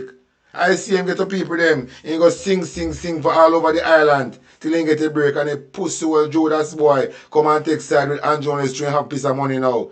Eh? And look a blood clot restaurant boy. Make piece of money now and feel say him a part of the elite. Eh? And was the amount of money we have, then will never accept them. They'll just use them for them greater good. And some pussy will sell out them. You see artist boy, a giant politician. A blood clot shit in a plate them, rubber tail them. Vegas to make you feel point of duty to come out and mislead the what a stupid bumbo clot boy like a Vegas. What a stupid brother. Eh? All out of church they run in blood clot. All out of church. Eh? All out of church. He get run. He they run away from church. Even the church can't contain him. He get run out of dance hall. He get run out of church. Man fuck fucking wife in her house. Everywhere in town Maka joke him. One day I seen turn on in camera and I see boy I was sexy son. Turn on camera and I say people see boy I was molesting his son. Turn on camera and I run down his son-in-law when say molesting his son. Eh? Look what the government had do. Eh? You not hear farmer. You not say what go on. Eh? And look at blood clot, torment, bumbo clot, hungry labor right. Them way in Jamaica. The pussy all them food. Me say, boy, man, I don't know where them a blood clot drunk where come from. Eh? I don't know where them a blood clot drunk where come from. And them a go on like they enough. Eh? Them a bumbo clot drunk what they near labor right. You know a drunk and is a disgrace to school them in an island. Who is a disgrace to school? Who is a blood clot disgrace to school? And the thing about me now, you know, only like long bumbo clot Jamal. You know if you come out of the bumbo clot country and go in now. Where them a bumbo clot, bumbo dog, pussy clot drunker come from? Then can you collect them, they not no sense. Labor right half a thief, you know. And the girl them half a whore, you know. Why they don't have no problem with what happening, you know? They have a thief, they don't have nothing. Eh? They what kind of blood clot people them here? Eh? They don't have a job. Then thief and the woman and sell pussy. So they don't have nothing to feel. Be a sell pussy girl for the labor right. And the man them a batty boy and thief. So if a man now fuck them and mind them, and people place them a broke down.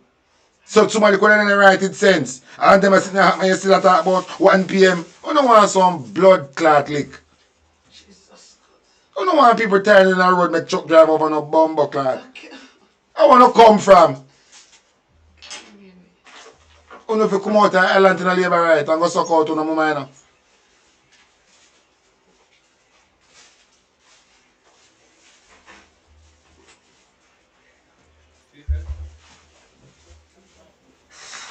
So I can only come to the conclusion that they don't care. I can't come to any other conclusion. And the only conclusion I can come to is that they do not care. Agriculture suffered significant damage. And remember that I am your neighbor to the west. Remember, I'm your neighbor to the west here. So I understand firsthand the devastation that was experienced in these parts. Firsthand. In relation to housing stock, those that were damaged are totally destroyed. In relation to your businesses, your little shop that you would have or any other business that you would have, got the same damage that the house would have gotten because they were constructed the same way. I understand the damage that you would have suffered in relation to electricity. The damage to the schools. the damage to your farms. And so I can stand here and state clearly that we support every single effort to rebuild for the people of Jamaica. Every single effort to rebuild for the people of Jamaica. And whatever we can do from where we stand to accelerate, fast track that process, make it happen quicker, we will do so, because we want the people to be restored to the condition they were in and be improved to even better conditions. We're not against that. I am anxious to see people returning to their regular life and their livelihood being restored. Agriculture is one of the main things that we can do to empower people. And I don't have to preach this to you, because St. Elizabeth is the breadbasket parish of Jamaica. 1 out of every 4 things that is produced in agriculture is produced in St. Elizabeth. 14 parishes we have, but 1 out of every 4 things that produce in agriculture, 24% of what we produce in agriculture comes from St. Elizabeth. Agriculture employs almost 300,000 people. You have the Minister of Agriculture as your member of parliament.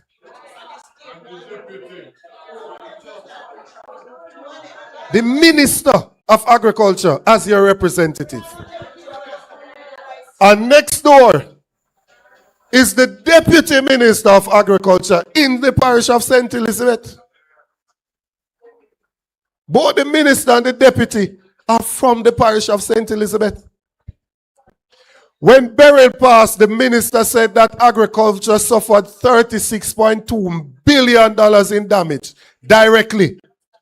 And if you look at a sector-wide thing, it is $60 billion. His numbers I'm giving you now.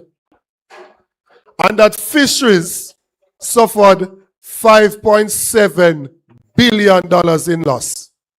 45% of the fleet, the vessels, damaged. That's the information that he has, you know. How then could it be that he has done so little to help the people of the constituency that he represents and the people of the parish that he is from to get them back on their feet? How comes?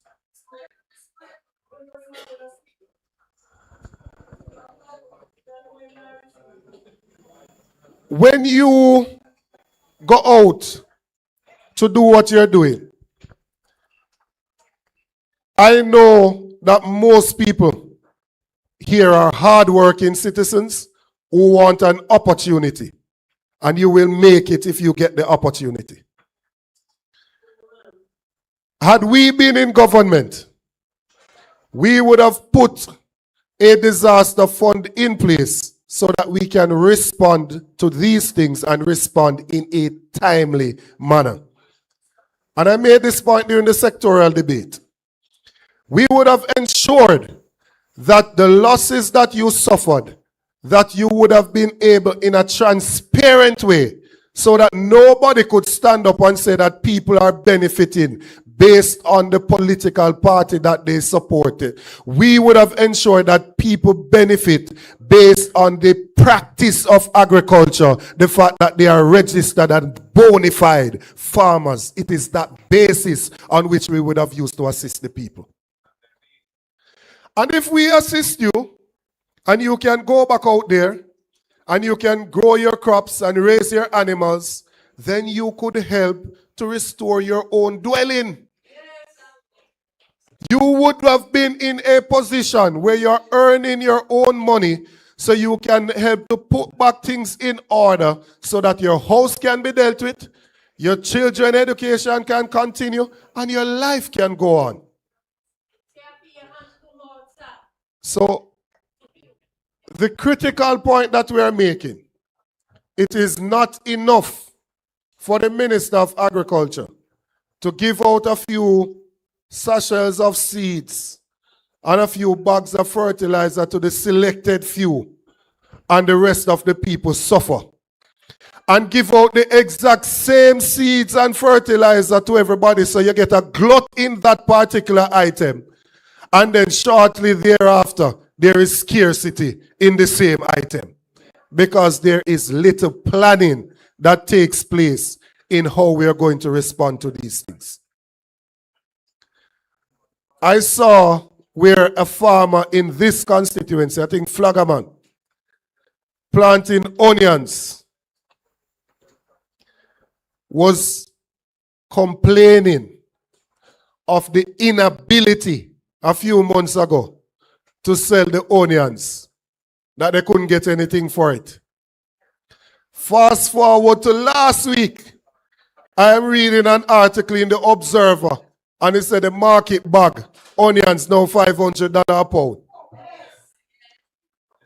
Few months ago, berating the fact that there is a glut, can't move the onions. And a few months on, it's now $500 a pound. And when he was complaining, he wanted $250 a pound. It is now twice that. There is no planning. There is no drying of no storage of the agricultural produce so that we can plan appropriately. We know how much of these items we use on an annual basis. The Ministry of Agriculture knows how much Irish potato is used, how much onion is used, how much cabbage is used, how much carrot is used. They have all of that information, But yet still they fail to plan so that we can have a consistent supply throughout the year and that farmers can get adequate compensation for their hard work. Time may be delayed, but time is never denied. Your time will soon come. Thank you so much. Yes. Okay, so we want to thank Dr. Dayton Campbell for speaking on the agricultural response. And we're now going to have Senator Keisha Anderson to speak on the reopening benefit program. Please give her a round of applause as she comes up to give her presentation.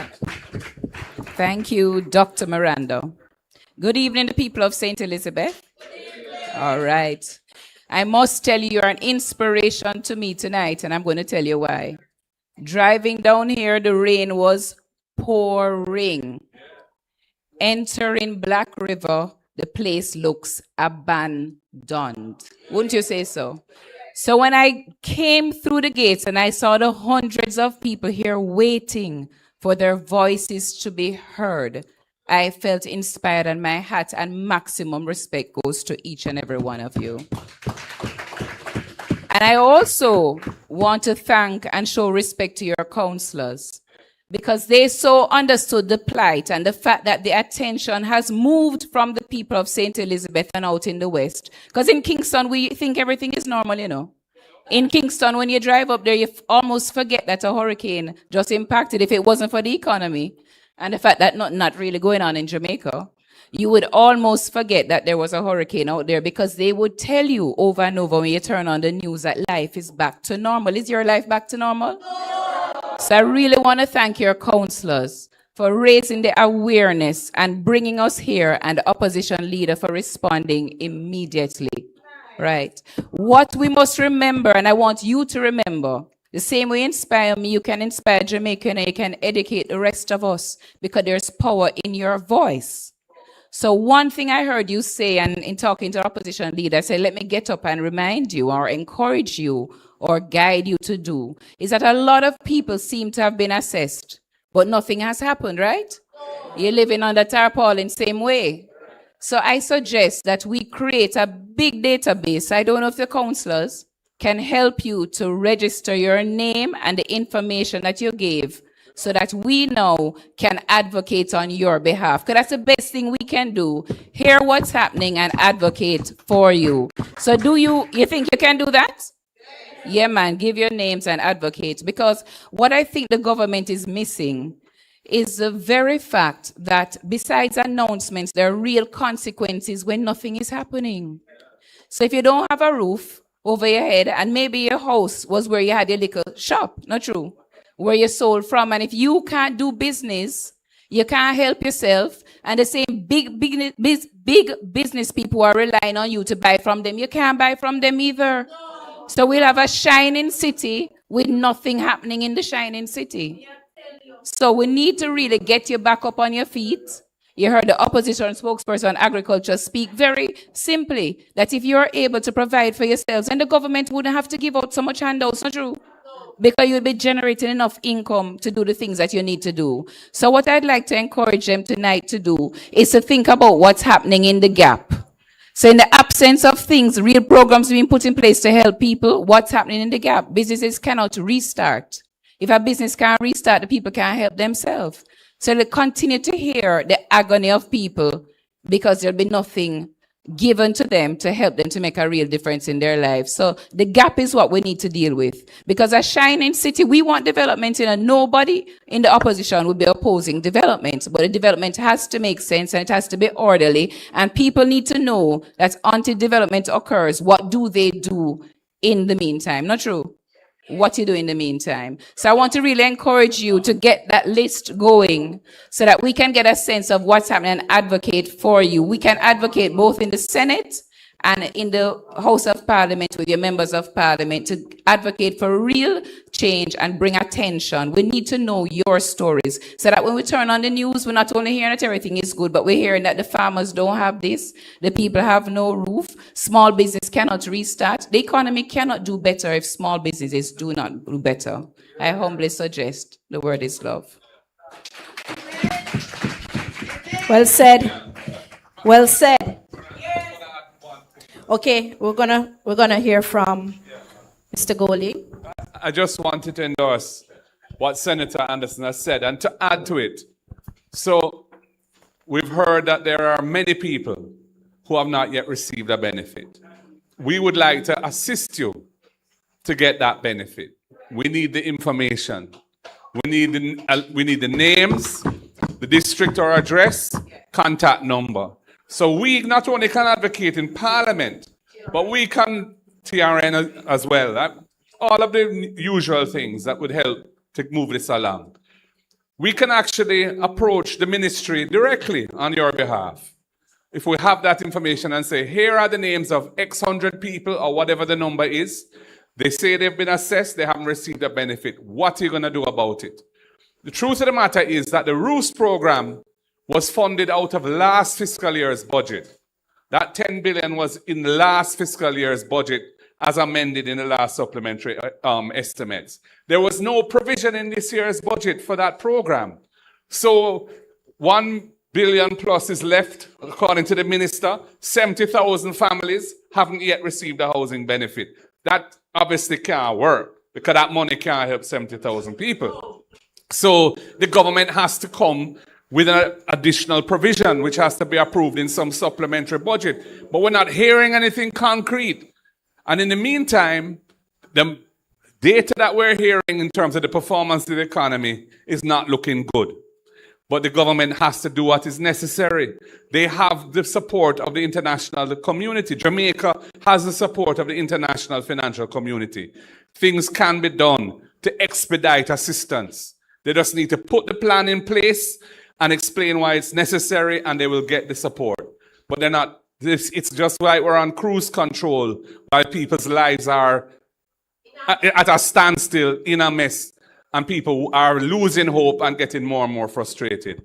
So the gentleman who asked what we are going to do, and he made a comment about he'd have liked to have seen us be more active. I accept that criticism, sir. We're here today, we've been here before, and we want to support our local representatives. We want to support Country, we want to support Buchanan, we want to support Fisher, we want to support Pagan, we want to support our caretakers as well. Leighton Smith, is he here too? Yes, I haven't seen him, but Champion, all of our, we want to be helpful to them. So if they get the data and provide it to us, we will act on it. and put pressure to try and get a result as quickly as possible. All right. Well said, well said. We're going to take 2 more questions right away. And yes, I see. Mr. Bennett, can we get a microphone over to him, please? And he is from Parity, so I hope he speaks.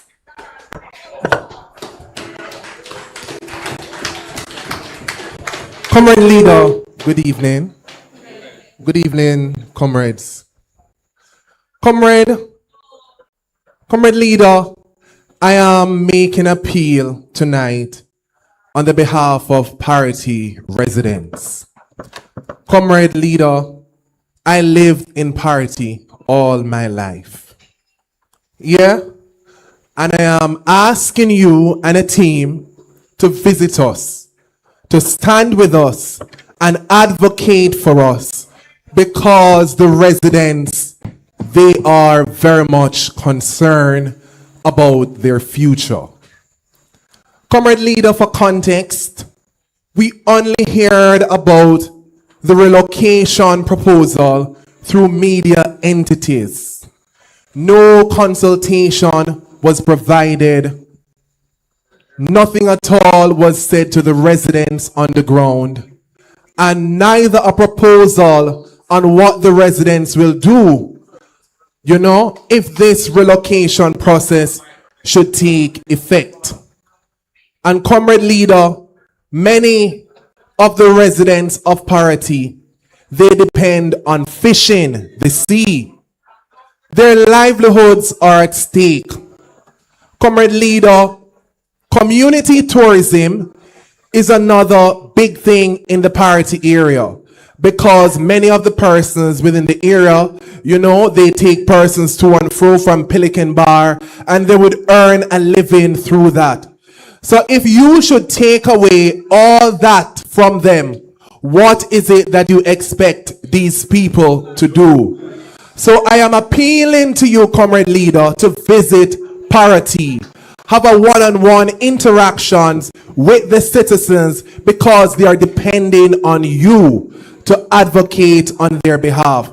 We don't want a scenario to happen like what we have seen on television, like what has taken place in Bernard Lodge.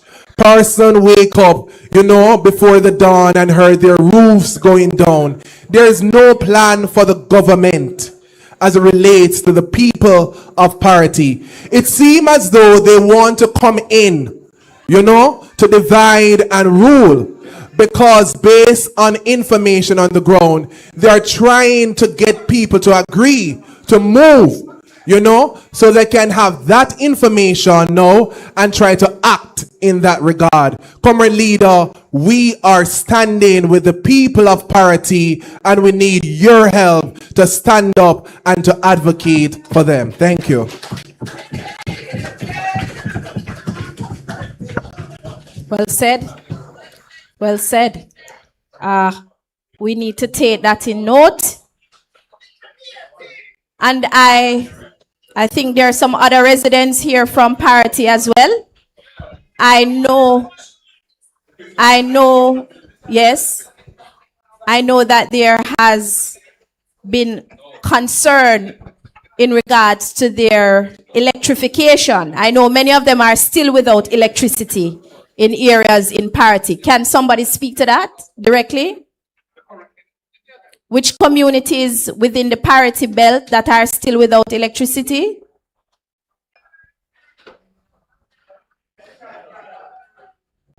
And access to road.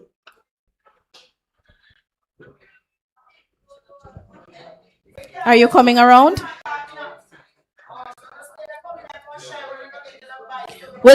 After this one, we'll take 2 more questions and then we'll move to the close, because we're moving. Okay, we're waiting. Someone is coming.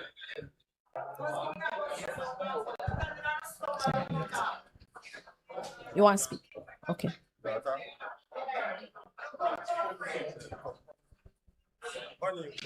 Is someone coming? Okay, go ahead. The councillor for Brompton would love to speak before the residents. Okay, go ahead, Councillor Buchanan. Thank you, Dr. Miranda Wellington, comrade leader, members of the head table, citizens of St. Elizabeth, good evening.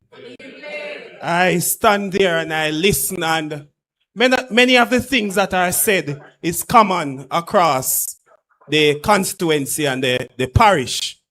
But two things are of concern to me, and I hope party leader can help. The replacement of the street lights. I am coming under great pressure because there's a narrative out there that is the councillor supposed to replace the street lights that were damaged. So I'm asking if you can look into that situation for me. Another thing is it's one thing to get the roof grant, but there are sections of my division that having problem with access in those parts of the area. For example, the hardware, the trucks, they are unable to get up to those areas. So I'm having problems or issues with the road network in my division. For example, Forest Mountain, Hodges Land, the roads are damaged bad. When trucks are going up there with the blocks, they are falling off. So the money is being wasted. Material or the hardware can't get up. So I'm asking the current leader, see what you can do. We can work together and get something done in terms of the road network and the street light, replacing the street lights. Thank you so much. Okay, so two major issues came up. Access, road access. There are still communities, not just in Brompton, also there are communities in Pedro Plains, Round Hill Green Town. There is no access to that area currently. There is also two communities in Mountainside still without access, road access, because in Treasure Beach, the road is completely destroyed from the police station to the bottom of the hill. And so we're asking for some agitation, some advocacy for better road network. And the electrification, street light, okay. When the hurricanes came, there are many light posts that were down. The light posts were put back up without any street lights. I don't know if many of the residents understand what that means. You're in complete darkness. Many of your homes are still without electricity because it cannot be rewired because there's no roof. And also, your communities are without light. Without light, that is a recipe for criminality and insecurity. So we're asking for some advocacy in that regard. I am still waiting on the two persons who had asked to speak. If not, okay, go ahead. Good afternoon, everyone. Big up my comrade leader. Straight up. Yeah, what I want to suggest is I would like to have a stabled put to RADA. I am a farmer of I'm from Five-Spen, St. Elizabeth in the Brompton Division. And I am having a real difficult problem, which others are having it too. When it comes to chicken, I have a loss of 500 chicken in the Melissa disaster. And I went to RADA and told them my problem. They gave me a number to call a special person. I do so, and not even one time out of about 50 times that I've been calling that person, I'm not getting through. So I would like you to stable it and put it on the table to RADA and find out what is the problem, because there is no farmer from over by my side that have been benefit out of RADA. 5 Spen. 5 Spen. I'm from the Brompton Division. Yes. Yes. So, Clifton Spencer. Yes. Yes. Buchanan in Brompton Division, yeah. So, that is my few words. And one more thing. I am having a little problem with my colleagues from the People's National Party, because there is, I don't know if it's rumor going around saying that there is going to be some runoff with my party leader. I want to make that clearly, and also Jamaica to be understand if it's lie or true. Okay? Yes. Thank you very much. Okay, thank you so much, Mr. Clifton. Okay. Yeah. So, on the question of your inability to, or the fact that you haven't got through to that number, what I would say, if you can provide your information in terms of name and number and the name of the district to Councillor Buchanan, who can get it to me, I will approach RADA, not just on your behalf, but on behalf of everybody in your community who is in a similar position. Yeah? In terms of parity, boy, Kevar, it's good to hear from you, Kevar. You know, I mean, it's good to hear from you.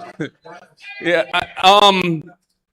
I will try to find the time to come back to visit parity specifically. It will not be in the next 2 weeks, because I'm actually traveling, and then there's Independence. But I will try and find time even in August for come to the community and talk to the people, because I know based on everything that's swirling around, there's a lot of insecurity. And you make the point, if you're going to relocate people who depend on the sea and the proximity of Pelican and so on to some other place, how are they going to make a living? You know, these are the kind of issues that before any plan is made about relocating communities to build some new city, these things have to be resolved with the people. And I also have to wonder, you know, you're talking about moving people because they were hit by a hurricane. But there are coastal communities right around Jamaica. The hurricane happened to hit this area this time. A future hurricane, lightning don't strike in the same place twice, them say. A future hurricane could hit any part of Jamaica, any coastal community. So, you know, to take a decision now to do it here, what about everywhere else? I'm just wondering what the real plan is. You know, and I'm told that there are politically connected persons who have been buying up land in this area, and it's really an opportunity for profiteering to take place on the land that they have invested in. Now, I can't tell you whether or not that is completely factual, but I've heard this from several sources. So we are concerned about the way the government is going about this.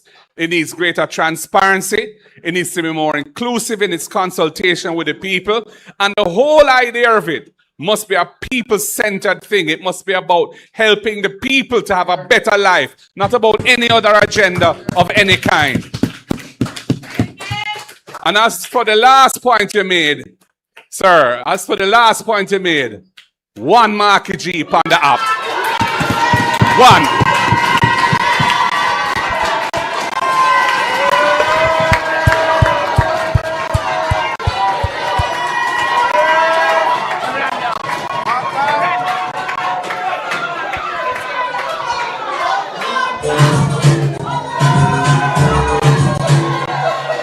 All right.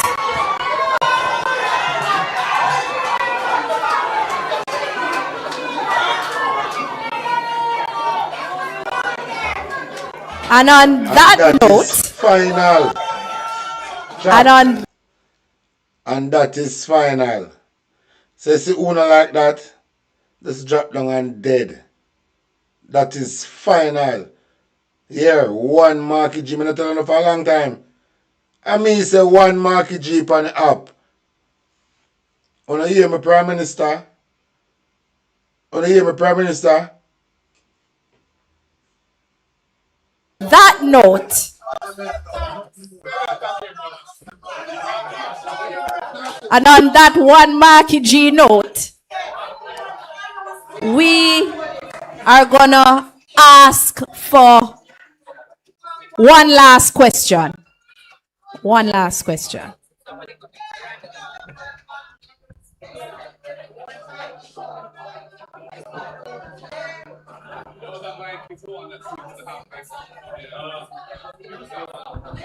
Testing.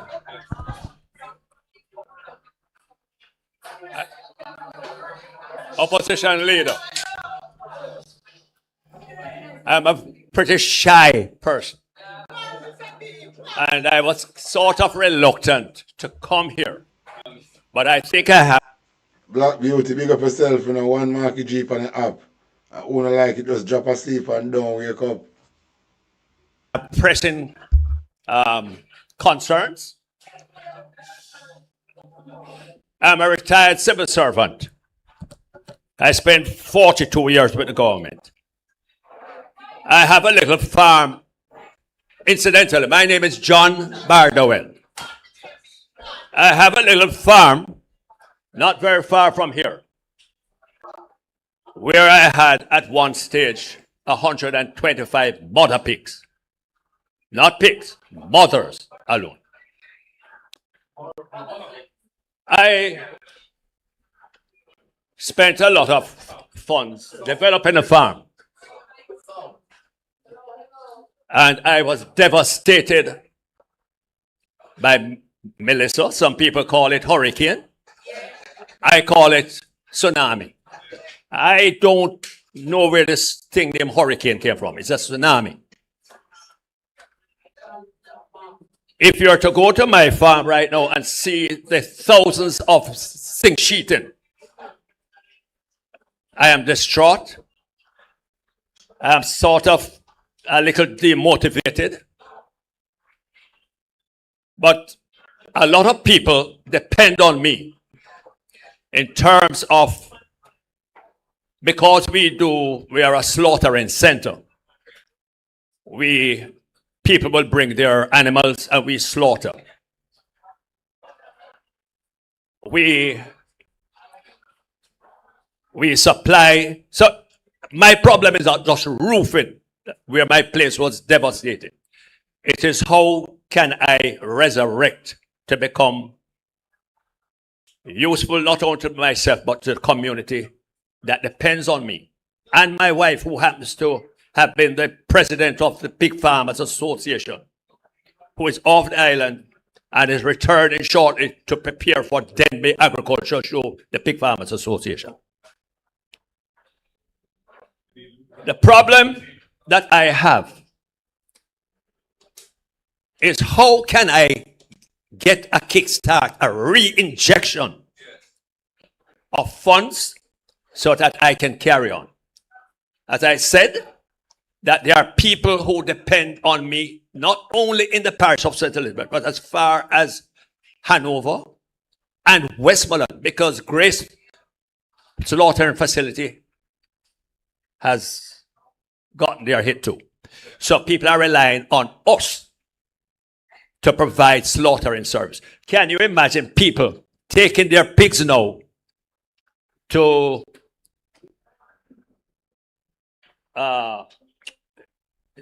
that place in Spring Village where they slaughter chickens, Jamaica broilers, as far as there, to go back down the line to do their thing.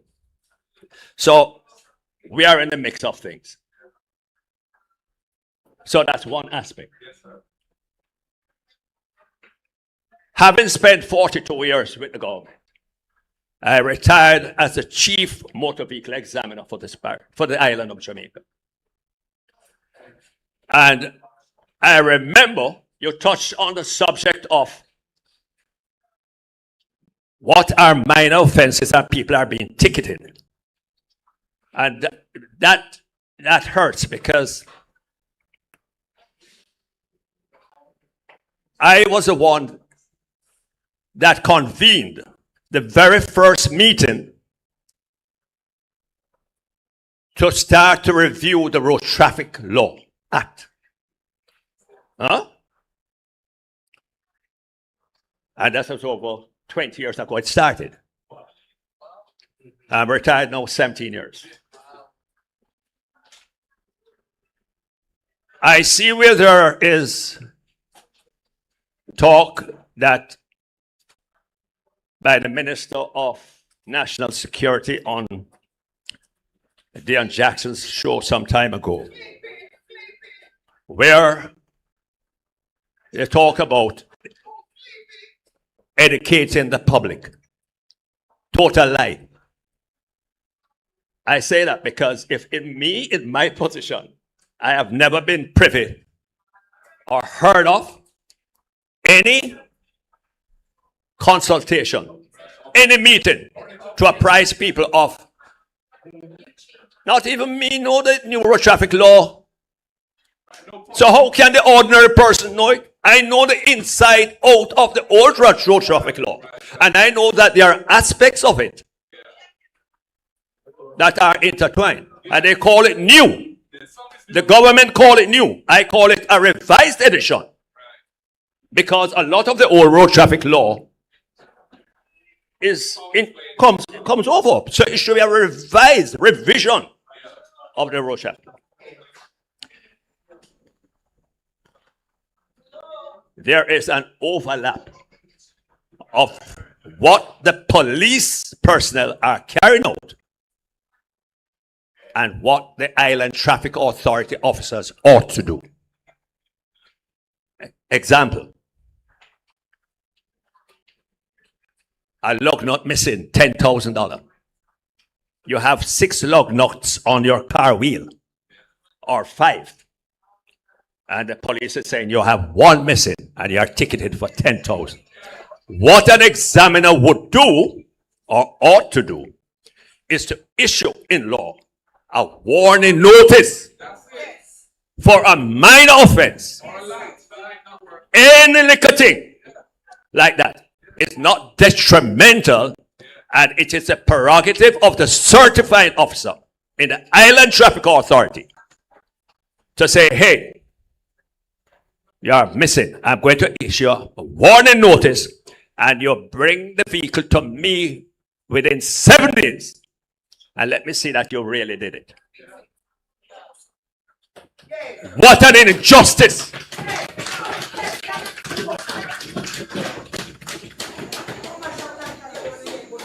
And there are several other issues that when I glanced into the new road traffic law, there are current serving motor vehicle examiners still. We are actually observing some aspects of the old law to apply in this situation.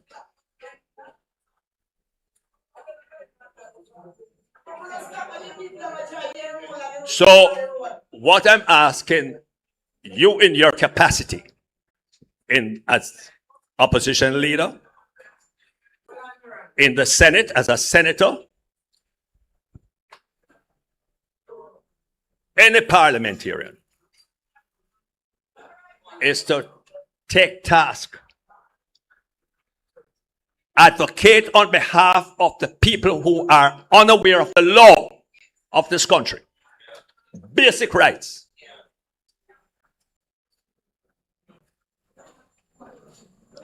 People don't know. We are dependent on you. So there are 2 things. One, maybe opposition leader, you may have to advocate for a repeal of the so-called new road traffic law. A repeal, to look into it in its entirety, because some of the aspects of it really and truly doesn't really apply to Jamaica at this time. I could avail myself to have a little panel to assist in that regard. With that, I rest my case. Well said. Thank you, John Bardwell. Thank you very much, Mr. Bardwell. Well, I would say the first chapter of your presentation, dealing with the situation that you have faced as an accomplished farmer, rearer of pigs, indicates the need for a Marshall Plan. It indicates a need for a serious system of ensuring funding flows to get established, reputable business people, small, medium, micro, back on their feet. The economy cannot restart if you didn't have insurance, or if your insurance is being hit by average, and the average clause is really being operated in a way that people didn't fully understand, and it has hurt a lot of people. And that has to be addressed. That's a separate matter already. Many of us don't even know what I'm talking about when I say the average clause. But it is a real issue where they say if you have something that you insure a house, and you insured it based on a value of $10 million, and it get licked, and when they come and assess it, they say the house wasn't worth 10 million before it was hit. It was worth 20. And the damage you suffered is $5 million. They say, well, 10 over 20 is a half, so you get half of the 5 million. That's essentially what it does. That's what the average clause does. And many people have found themselves underinsured. And there needs to be a review of how that works in Jamaica. But the bigger point really is, on the first aspect of your presentation, is that it speaks eloquently to the need for a really comprehensive program to get business people of all sizes, especially the small and medium operators, back on their feet. The economy can't recover properly, and this part of Jamaica is going to suffer generational harm if we do not deal with it promptly now. On the matter of the Road Traffic Act, it's a massive piece of legislation. It has a lot of complexity in it. A whole load of rules and offenses are created by it. And when the way in which it's being rolled out and interpreted on the road by the officers of the law leaves the motoring public feeling that it is unjust, it is unfair, it is disproportionate, and it don't make sense, then Parliament should review it. I'm not saying we have to repeal the act. It took 20 years to pass it. But I'm saying we have to review the aspects of it that are impacting people's lives directly now and sort out some of those issues, so we have less people who are feeling as if it's being oppressively handled. And, in the same way we talked about the oppression of the animal which is not tagged and is then sent to the pound because the animal wasn't tagged because the government isn't providing the tag. The same thing applies where a police officer, for a relatively trivial thing, imposes a ticket without a warning. You could be driving and your tail light or your brake light stop working and you don't know. And a police officer stop you, bam! You're going to get ticketed for that without the warning procedure, which says your tail light not working. If you don't fix it the next time you're caught, you're going to pay. The ticketed fine. The law needs to work for the people. The law should not oppress the people. And we understand that. And we're going to continue to advocate for that review before the demerit point system is overlaid on top of the existing system, which is going to make it even harder for people, especially taxi operators and bus operators. So I'm going to hand back now to Dr. Miranda Wellington. Here is the microphone, ma'am. Thank you for your excellent performance. Thank you again. Thank you again, opposition leader. And I hope that a lot of your answers, a lot of your questions were answered. And I hope that the questions that you gave were clear enough for us to record and make notes so that we can give responses in another forum. I know that we may not have all the answers tonight, but what is important is the engagement that took place tonight. The communication, the interaction, the respect that you deserve, that your leaders have given you tonight. Please give them a round of applause. Tonight, your voices were heard. And even though you did not get everything that you wanted, one thing is for sure, this is the beginning of a recovery process. And I'm glad that you didn't hold back. I'm going to go straight into your vote of thanks, and I'm going to invite Mrs. Patricia Scarlett to come and give the vote of thanks.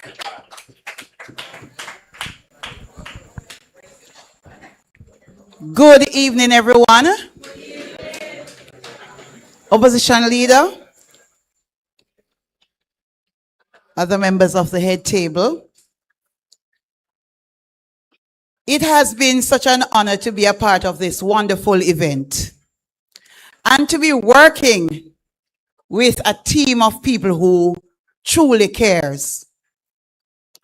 On behalf of the people of the Western region, in particular St. Elizabeth, I would like to extend my heartfelt gratitude to our esteemed guests. Our keynote speaker, Opposition Leader, Mr. Mark Golding, who did a superb job in delivering this evening's central address on the state of the recovery, the unacceptably slow pace of rebuilding across St. Elizabeth, the NARA legislation, and the need for genuine oversight and accountability, concerns surrounding compulsory acquisition, and the general uncertainty it has created for landowners, especially those people in poverty, building resilience into how we rebuild, the fact that recovery money remains largely unspent, because we all know that that 1.44 billion, only 2% of it was spent, and the inadequacies of the government's recovery programs, including roofs. You spoke about the government having a structured consultation with the people, and it is needed. Thank you, sir, for coming here this afternoon. And I am 100% sure you have greater clarity on some of the issues that he addressed this afternoon. Are you in a better position now? You're not in a better position? You did not get clarity? You got clarity? All right, so we can say thank you to Senator Floyd Morris, who gave us a detailed assessment of the housing situation across St. Elizabeth. Families still displaced or living under tarpaulins, the backlog in roof and home repairs, the gap between promised and delivered housing support, and what a serious people-centered housing recovery should look like. So we want to say thank you for coming here this evening to address the people of St. Elizabeth. We know that with the right support and strategic planning, small businesses can unlock untapped economic potential that can significantly boost the economy of St. Elizabeth. Senator Keisha Anderson, you focused on the small business community, our shopkeepers, the vendors, the fisher folk, tourism operators, and tradespeople, the lifeblood of St. Elizabeth. You spoke about the losses suffered and the difficulty accessing recovery support and financing, and the measures needed to get St. Elizabeth's local economy back on its feet. You did so with eloquence and clarity. And for that, we say thank you. MP Ian Hales, I believe St. Elizabeth is one of the parishes with the most water sources,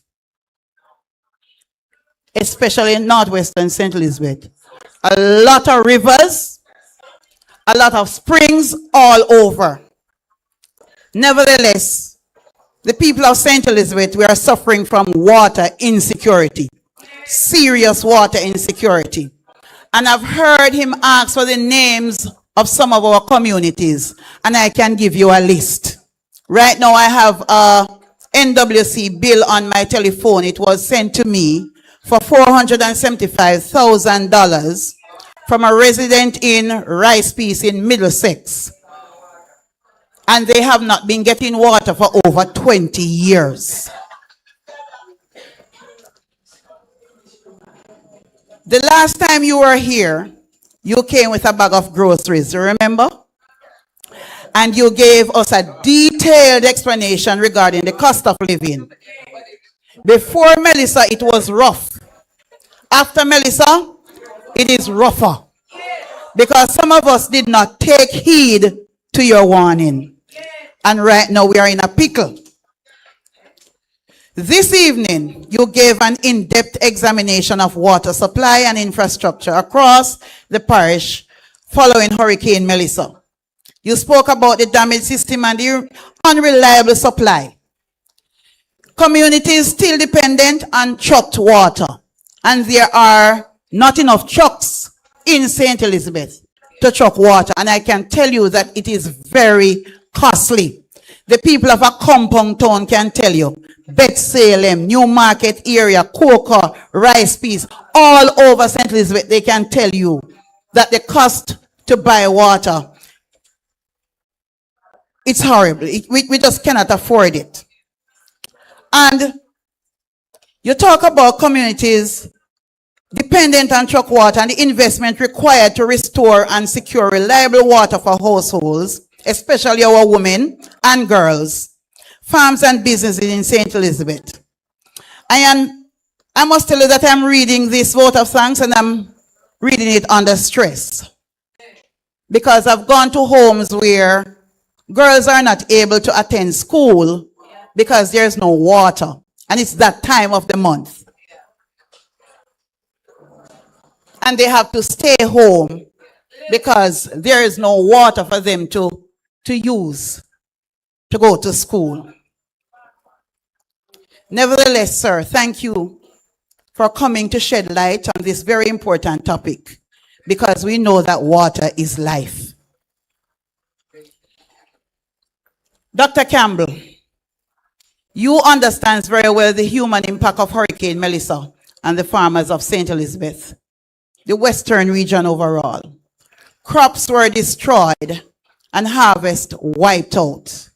It's the first time I've ever seen a hurricane remove pineapple plants out of the soil. And I am wondering if it's a tsunami or a hurricane, because I've seen pineapple farms eroded, pineapple plants just removed like that. Farmers lose income and communities lose food security. There is quite a crisis unfolding. That's the loan that financed some of these farms. There are a number of persons who borrowed small business loans from the different banking institutions, and right now they are struggling to pay back some of those loans. There are persons who are losing their vehicles that they use as collateral, as security to get some of these loans, and their vehicles are now being taken away from them. Thank you for reminding the world that St. Elizabeth is and must remain the breadbasket of Jamaica. You addressed the devastation of the farms and farming infrastructure. You spoke about the impact on food security and prices nationally, the adequacy of support reaching farmers, and the plan needed to restore and modernize agriculture in the parish. Thank you, Dr. Campbell, for your thorough presentation. To you, the attendees, to you, the people of St. Elizabeth, and there are some persons here from Westmoreland, Thank you for coming out to participate in this worthwhile session. This was all about you, and your attendance made the occasion truly special. Respect. Thanks to the online participants. We know that if you could be here, you would be here. To the board and management of this noble institution, thank you for hosting us for this very important town hall meeting. Your partnership means a lot to us. To Mr. Williams, Councillor Dwight Salmon, and Councillor Donovan Pagan, thank you for the part you played in kicking off the meeting on the right footing. To the members of the security force, thank you for always being here to serve and protect us. We appreciate you. To the drivers who transported the attendees here, thank you, and please continue to be safe on the roads and ensure your vehicles are in good order. The small business community on the outside, our vendors, thank you for coming.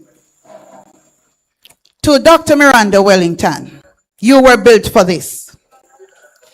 You moderated the meeting with grace, poise, and respect.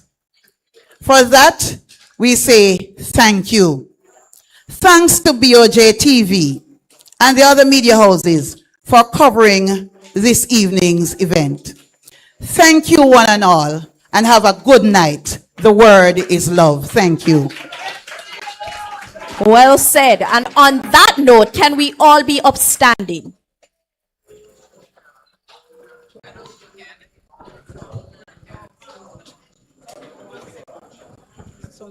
Going around collecting the names and the telephone numbers of the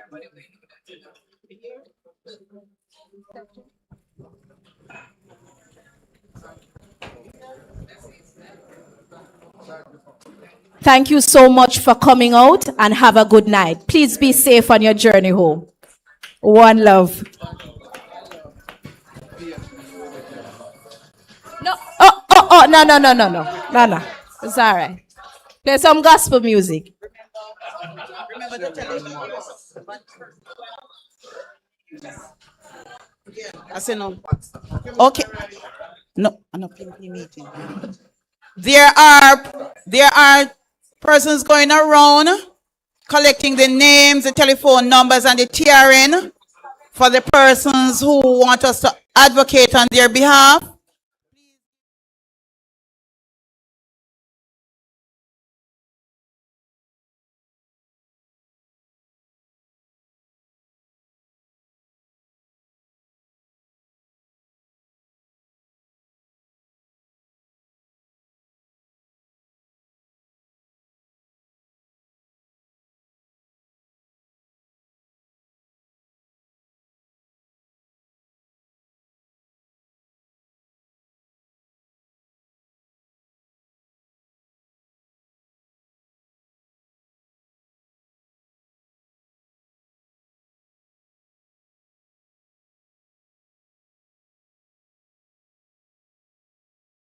Chat. Yeah, man, big up on yourself. This, I have to go review the live at look more from now. I'm going to review the live here. So this is where I say so long to, what is? This is where I say so long. Chat. Yeah, man, big up on yourself. Yeah. I'm going to call it a day. Because at the end of the day and night, I'm going to feel good. So big up on yourself.